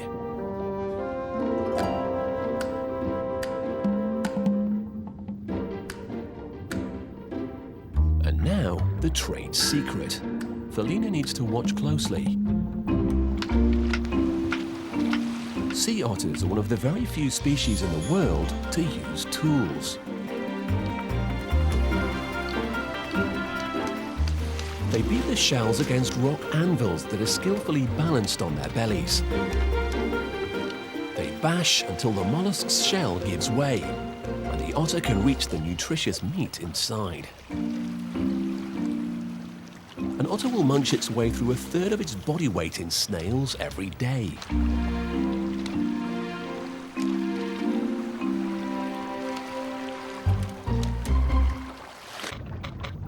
Even underwater, the anvil can be used to release a reluctant limpet from its rocky home. There's so much to take in, but Felina's lucky. She has a mother to guide her, and over the coming months she'll be ready to face the challenges of the wild. But not all babies are so fortunate. Jodie was born just days apart from Felina, but for some reason, she lost her mother. Luckily, she was found by an otter rescue centre, and now has a human foster parent, Julie. Jodie lives in an alien environment. Soft white towels have replaced cold, clammy kelp leaves. And now milk comes in a bottle.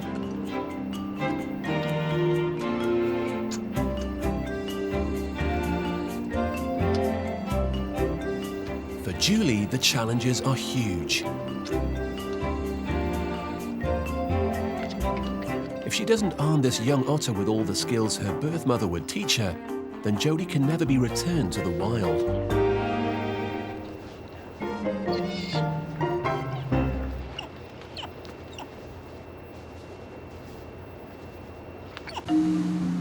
One of the greatest hurdles that sea otters must overcome is the sea itself. California's sun-drenched shores are battered by colossal waves. Good for beach boys on their surfboards, but tough for a young otter.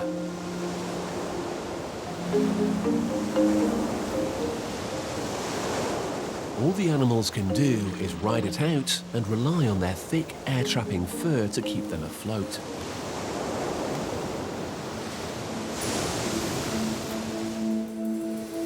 One false move can spell disaster.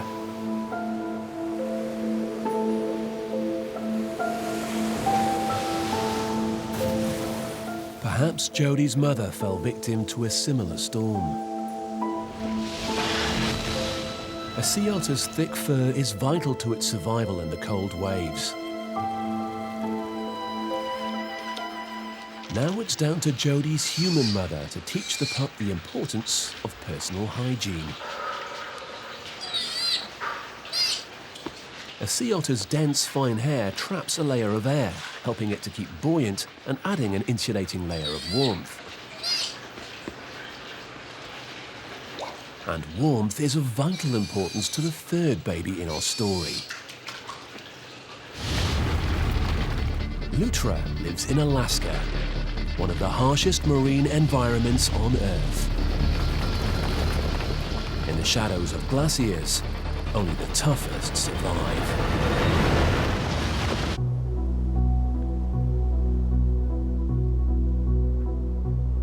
Today, the sea otter's greatest stronghold remains the ice-clad shores of southern Alaska. The sea doesn't get much colder than this, but still, little Lutra's fur keeps him warm as his mother carries him over the ice. The otter's fur is the densest on Earth. Just a square inch contains more hairs than a dog's entire body.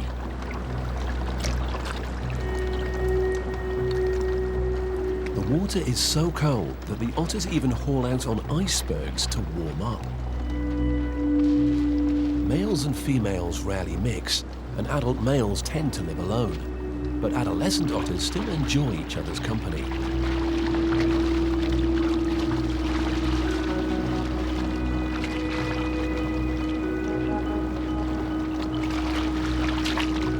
Lutra is happy to stay close to his mother.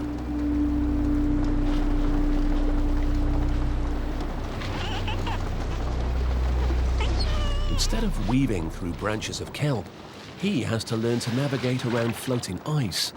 But below the freezing surface, life goes on.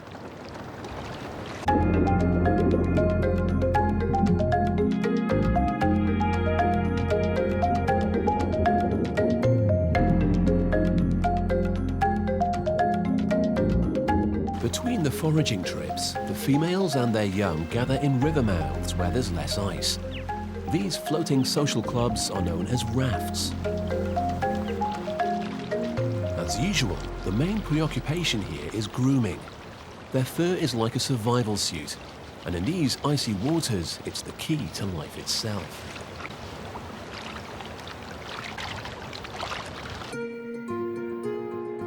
Lutra's clan lives in the shadow of an ancient glacier, a huge, moving mountain of ice. A relic of the Ice Age, this 10-story glacier periodically sheds ice into the sea in a process called calving.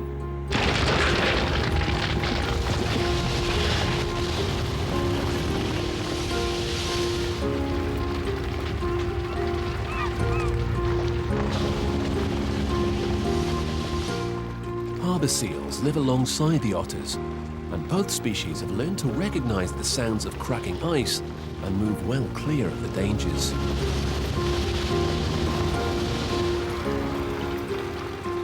His mother paddles Lutra away as a wall of ice splinters free.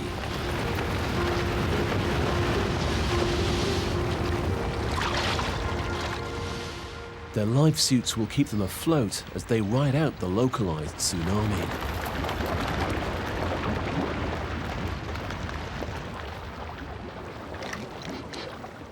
The seals let it rock their boat.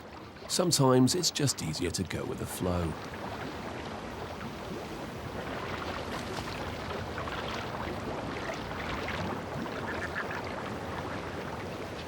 Lutra's mother finds calmer waters with other otter cubs, where he can rest out of the water and on her warm stomach.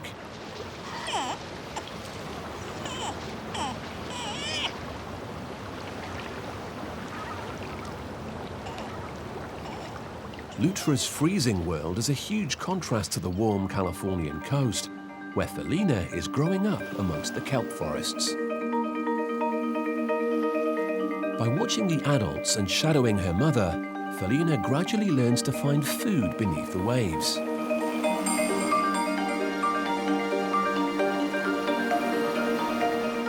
The favourite food for otters is the now endangered abalone.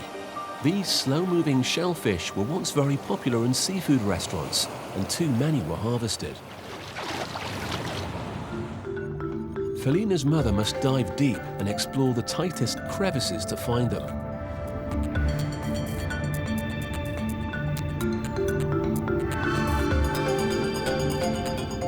Astonishingly, she can hold her breath for 5 minutes to reach the seafloor.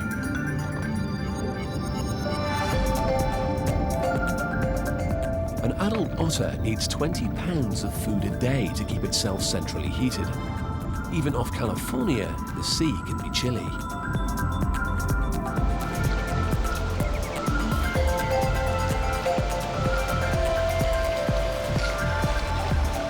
Sea otters are not the tidiest of feeders, but crumbs that fall from their table won't go to waste. Scavengers lurk in the kelp fronds below, more than happy to clean up.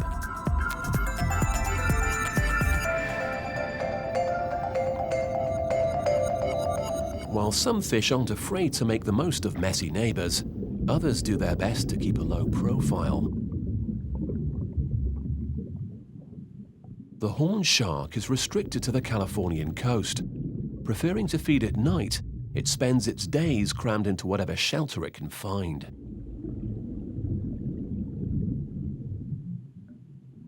But at this time of year, the meter-long sharks rise early. It's the breeding season. Horned sharks have small territories where they rest and feed, but now they must go in search of a mate. There are favoured rendezvous sites where males and females can meet. The females lie on the bottom as the males pass over. Once he's chosen a mate, things get a bit frisky. The only way to get a female horned shark in the mood is to give her a love bite. That's all it takes. A brief shake-up and the job's done. The female will produce eggs in a few weeks, but after mating, the priority is to find food. Horned sharks mostly feed on crabs or sea urchins, just like the sea otters.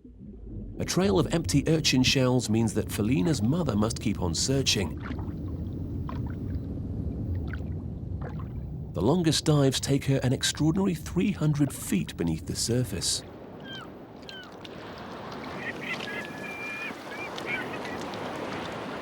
Gulls are the jackals of the sea, always looking for scraps to snatch. Felina must get used to the noisy neighbours. Whenever she feeds, inevitably seabirds will be nearby.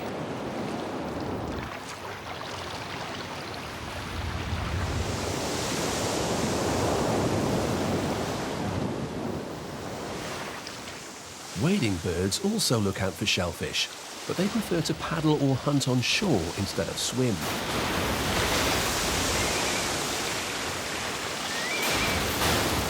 Seals and cormorants bask on the rocks, but before long they'll slip into the kelp forests to feed alongside the otters. It's a daunting prospect for Felina to conquer these depths, but with her mother's guidance, she'll get there. Back at the Sea Otter Rescue Centre, Jodie's mother is human, but must still teach Jodie the skills she needs to survive in the wild. Every day, Jodie is groomed to encourage her to look after the thick fur that will warm her body in the sea. Julie has introduced kelp and other objects from the wild to get the little otter used to them. She even uses a rock anvil to show Jodie how to crack the mollusk diet.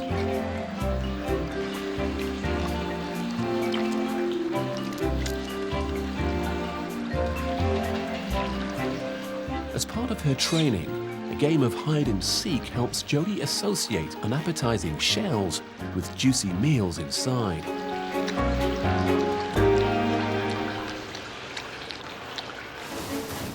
The marine menu that will be on offer once she's back in the kelp will be huge, so she needs to learn what's what. The wealth of small marine animals supports a food chain with giants at its summit. The smallest of whales, the harbour porpoise, often come right into the shore, feeding close to the otters. Their cousins, dolphins, are far more energetic and social, racing along the coast in herds that might include hundreds of individuals.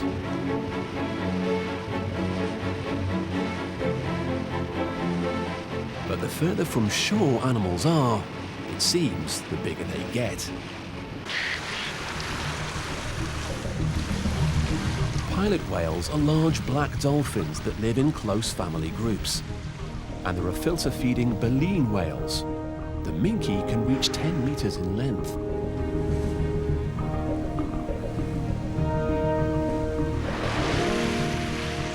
But it's dwarfed by enormous fin whales, the second largest creatures on Earth.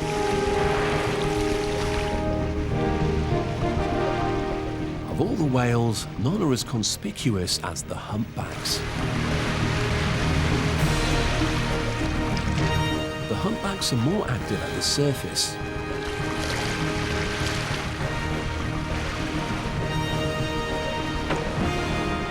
And the great slaps can even be heard by the otters back at the coast. Large whales are considered gentle giants. They mostly feed on small prey, but not all are as benign.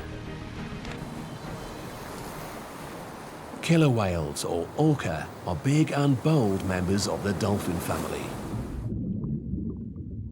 Like wolves of the sea, they live and hunt in packs.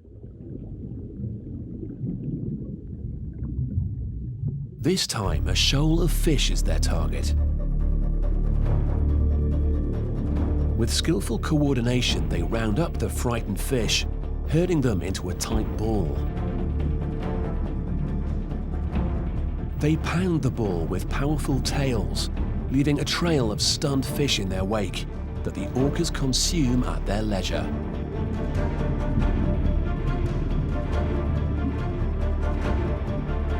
But orca have varied diets. Some prefer fish, while others prefer to feed on mammal prey.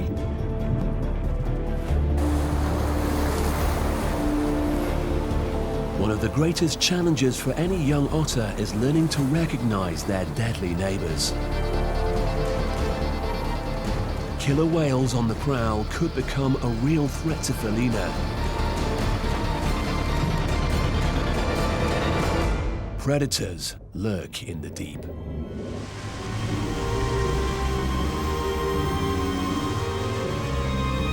Killer whales patrol the edge of the kelp forest. Historically, they have shown little interest in sea otters, but in recent years, this has changed. In some areas, overfishing by man has caused seal numbers to plummet as their food disappears, meaning that the killer whales are also forced to switch from their natural prey, seals, and instead start hunting otters. The populations of otters most affected by whale attacks are those in the far north. But for now, Lutra and his colony are making the most of a brief summer, hauling out like seals to bask in the sun.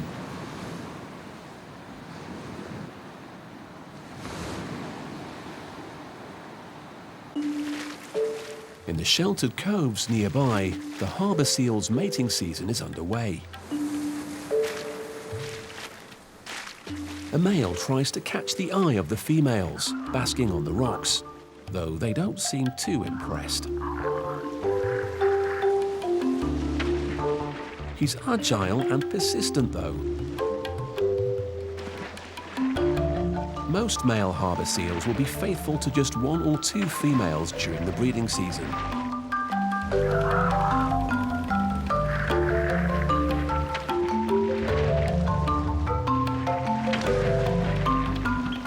Flipper slapping and blowing bubbles. Finally, a headstand. That got the girls looking. Seals form colonies here because the cool, shallow water is nutrient-rich and teeming with fish. The seals spend 85% of their day underwater, plundering the riches. Thanks to the abundance, many animals call this home. Lutra has a big family. While Californian sea otters are found in small groups, the Alaskan animals gather in the hundreds to relax in the sun. Only females and their young share this colony. The males tend to hang out in areas offshore. The key to this wealth of otters lies in the muddy seabed, where clams, mussels, and other shellfish thrive. The rich waters attract even larger feeders.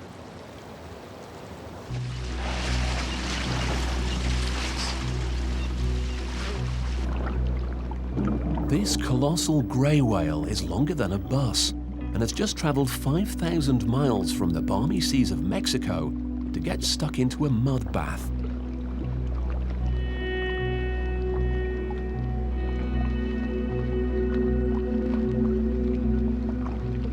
It scoops up mud and pumps the water and silt out through sieve-like baleen plates.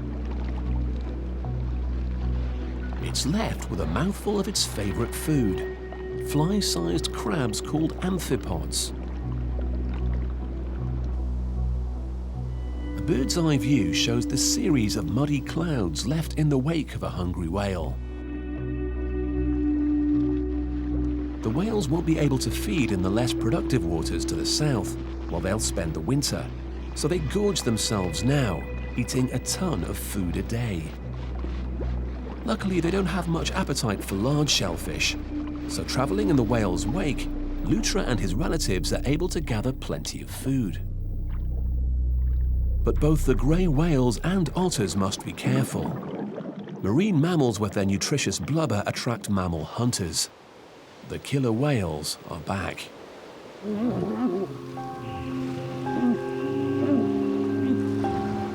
This time it's a pod of walrus under attack.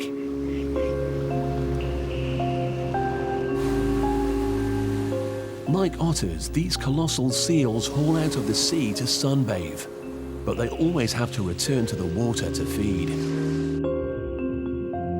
They share the sea otter's love of mussels and clams and rummage in the mud, squirting jets of water through their rubbery lips to stir up the silt. They feel out the prey with their whiskers. They dive deep, but leaving the safety of the shore puts them in the killer whale's firing line. Stealthily, they slip into the bay.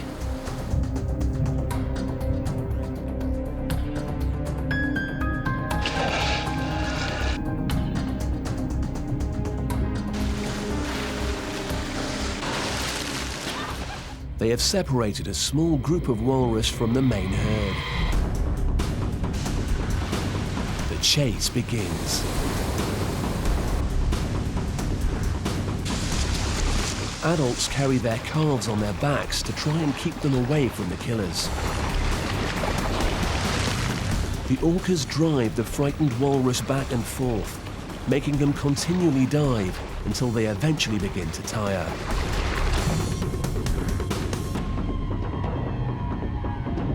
Once they are at the surface, the whales thrash with their tails to try and knock out their victim.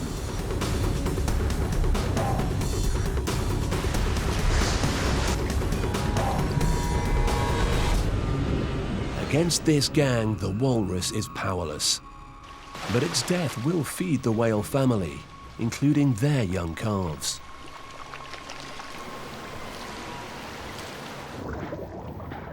Lutra has stayed in the shallows to feed. Unlike otters in California, which tend to concentrate on a particular food, these cold water cousins will eat what they can. The mud makes finding shellfish hard work, so it pays to have a varied diet.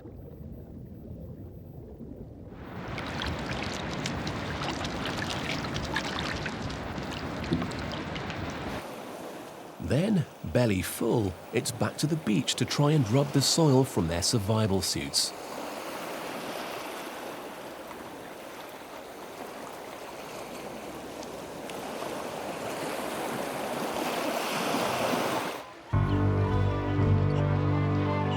It's a big day for Jody. She's experiencing fresh air and salt water for the first time since her rescue. It's a big and intimidating step for a little otter, so she's reluctant to leave her foster mother's side. The pool is filled every high tide with seawater, so it's a safe way to experience life in the wild. First step is to prepare the dive suit. Like a diver getting their dry suit zipped up and watertight, Jody must fluff up her fur to build a good air layer. The constant squeals are a mixture of demands for food and the need of reassurance. Even as adults, the otters use shrill voices to keep their companions together. After a bit of coaxing, they take a dip.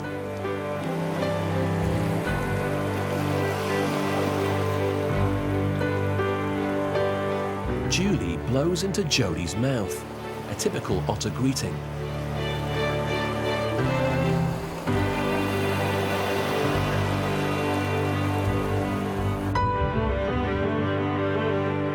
Julie leads the way, but Jody's fuzzy coat gives her extra buoyancy like a life jacket.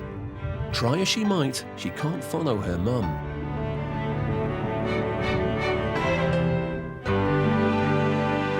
Gradually, she will master the art, and as she does, take another step towards a return to the wild.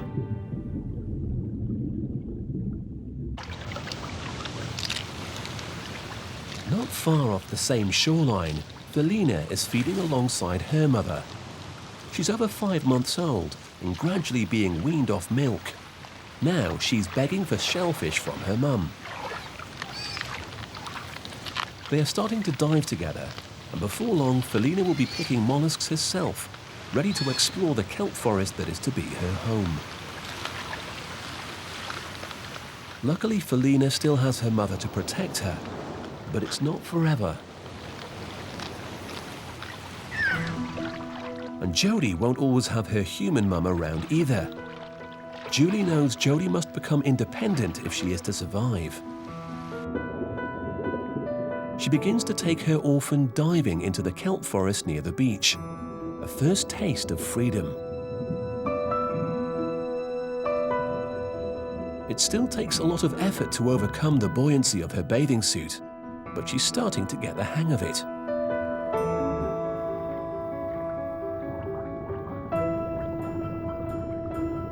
Jody wants to investigate everything. Otter pups usually learn to stick to their mother's favorite foods, but Julie makes sure that Jody's shown every possible meal, from abalone on the seabed, which involve Jody taking deeper and deeper dives, to the tiny winkles on kelp leaves, which can be leisurely harvested at the surface.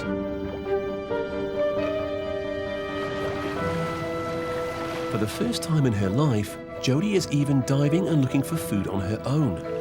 If she can crack it, she'll finally be ready to return to the open seas.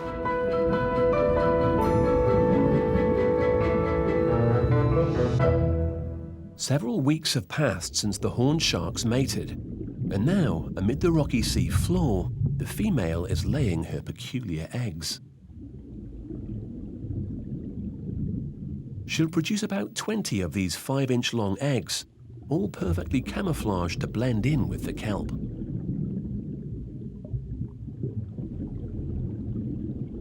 But despite her best efforts, not all of the babies will hatch out. Unlikely predators patrol the rocks.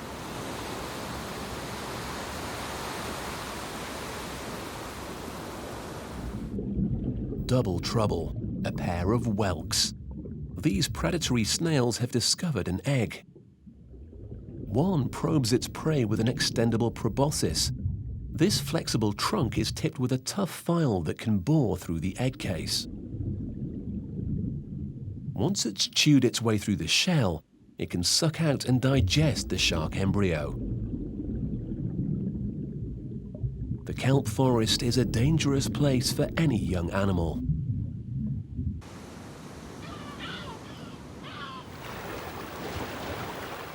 Back out in the surf, and Felina's life is about to change forever. It's the mating season, and her mum is playing the dating game. A large mature male is showing an interest, and suddenly Felina's alone. Otters typically end their parental duties in this abrupt fashion. Felina is on her own now. When females are in season, males can pick up their scent from over a mile away.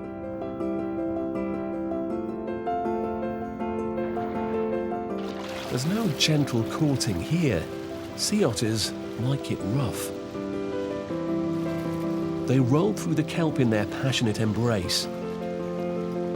Strangely, it's believed that female otters need a bit of rough treatment to release hormones that will help them conceive. To get her in the mood, the male must bite her nose. Tough love.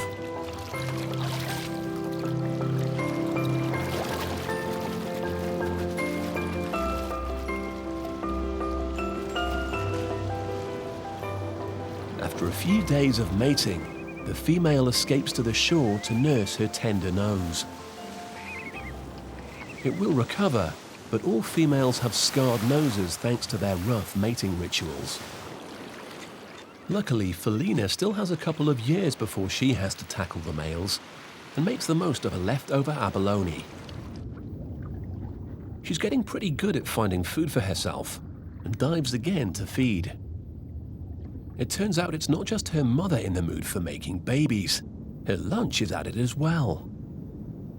A female abalone pumps millions of tiny eggs into the ocean to be fertilized by the male's sperm. The tiny eggs will drift with the sea currents, becoming part of the rich soup of plankton.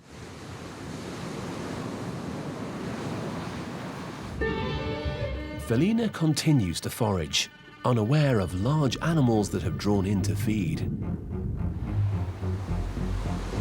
This is one of the largest sharks on Earth. Its mouth is big enough to swallow a child whole. But it won't. This is a basking shark, a harmless filter feeder. It sustains its 30-foot body by sieving tiny zooplankton from the sea. Its diet is made up of baby crabs, lobsters, fish eggs, infant jellies, and even shellfish eggs like the abalone.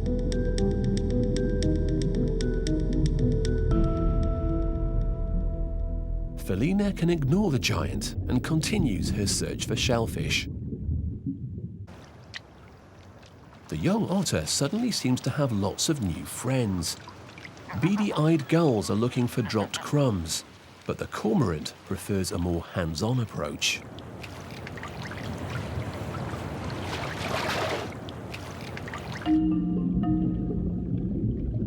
When Felina dives, the bird follows. No other animals turn over rocks on the seabed like this. The bird's keen to take advantage of Felina's muscle.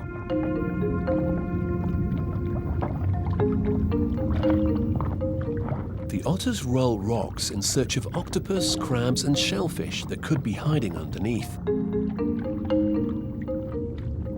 The cormorant stays close by in case any small fish are flushed out in the process. Eventually, the cormorant runs out of air, but Felina continues her search.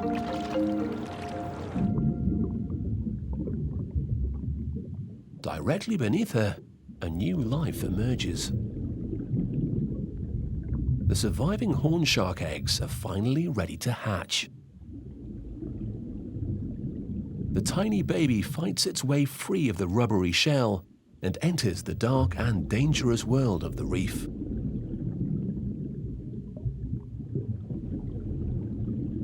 A perfect miniature of his parents, he's able to feed himself, swim, and instinctively knows to look for shelter. The baby sharks seek others of their kind, forming creches that can hide in the rocks together.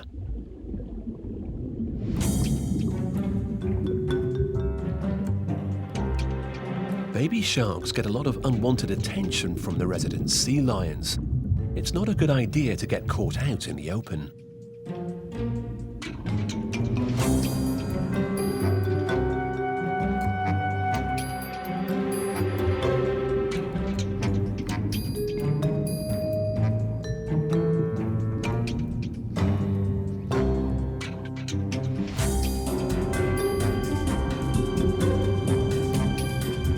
Unlike the adults that prefer the reef, young sharks move out onto flat sand beds in the shallows, where they find it easier to collect soft-bodied prey like worms that burrow in the mud.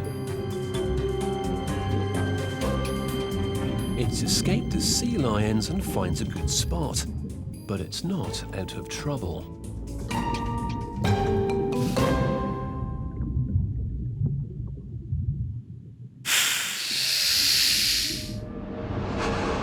It was swallowed by a well-camouflaged angel shark, but quickly spat out again thanks to the sharp spine on its back, making it a tough meal to swallow. It disappears over the sand and away from the dangers of the kelp. Felina will spend her whole life in this small patch of kelp forest, and she will slowly learn where to find food. Her diving finally pays off, a rather prickly meal. She's clearly picked up a few tips from her mother and expertly handles the sea urchin's spiny shell. She'll suck out the meaty body through the less protected underside. This is one otter that knows how to look after herself. But for another young female, a future is less assured. Jodie needs to prove herself. Her foster mother has done a good job, but can it ever compare to the teachings of a natural mother? Is Jodie ready to tackle the challenges of life in the wild?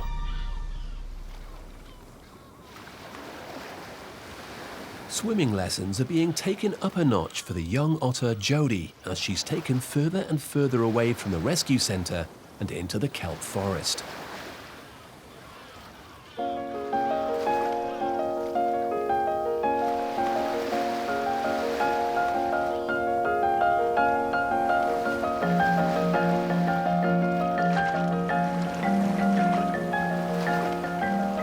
Like Otter Pups in the wild, she's happy to ride on Mum's stomach, even if Mum's a bit larger than most.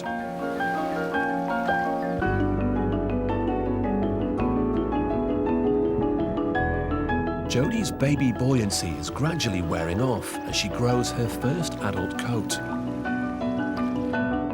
Now she's taking the initiative.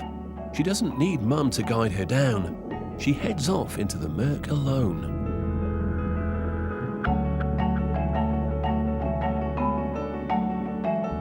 She spots some movement, a crab dashing for cover.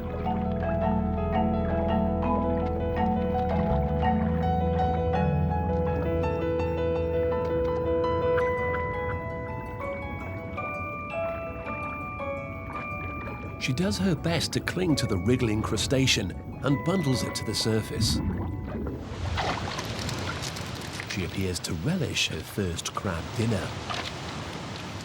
A landmark success that will bring about a new chapter in Jodie's life.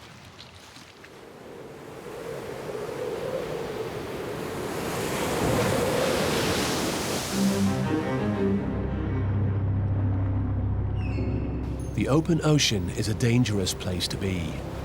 Apart from the natural threat of rough seas and hungry predators, sea otters also have to deal with man.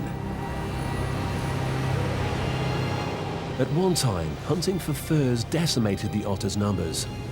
Now they are protected by law, but that doesn't stop other fatal human encounters.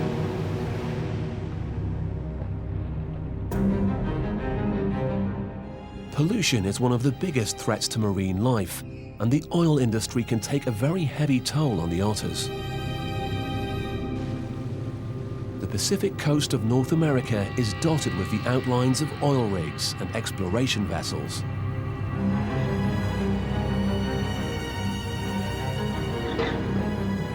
The greatest threat is that of an accident, an oil leak. One of the most famous oil spills of all time was the collapse of the Exxon Valdez, a ship that in 1989 leached 10 million gallons of crude oil into Alaska's pristine waters. Tens of thousands of seabirds and millions of other marine creatures were killed.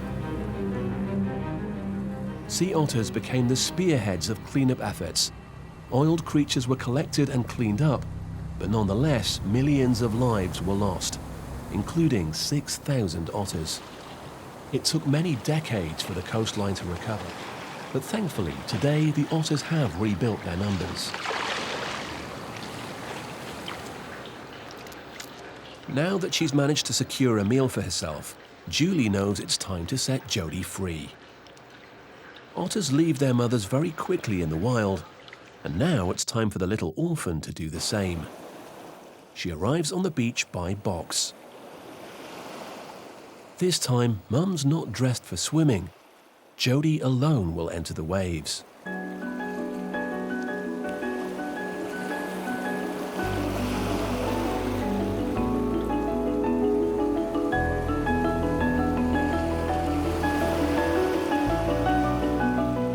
It's hard for the human carers to say goodbye, but Jody is now back where she belongs, ready to live among the last great rafts of sea otters in the wild.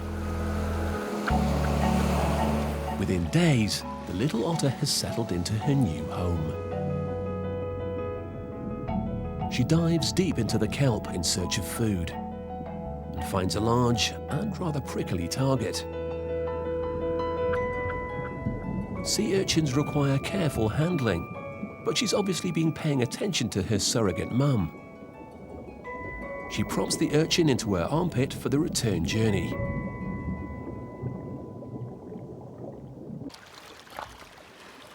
It's not easy holding a rock while staying the right way up, and some of the bashing takes place under the water, but she's deftly using the anvil and disarms the urchin's prickly defenses.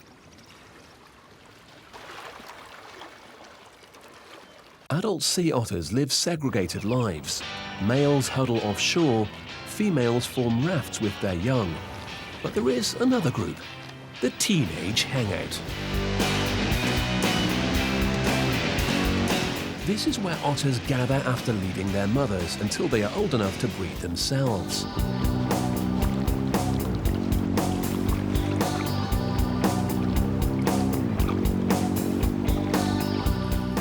Jody will probably meet Felina, as both will join these youth groups for the next few years. And over 1,000 miles to the north, amid the newly forming ice, Lutra is doing the same. All three pups have faced the most challenging part of their lives, their first year. There used to be around 300,000 sea otters in the world, but 100 years ago they had been hunted to just 3,000. Though their numbers have recovered, they are still threatened.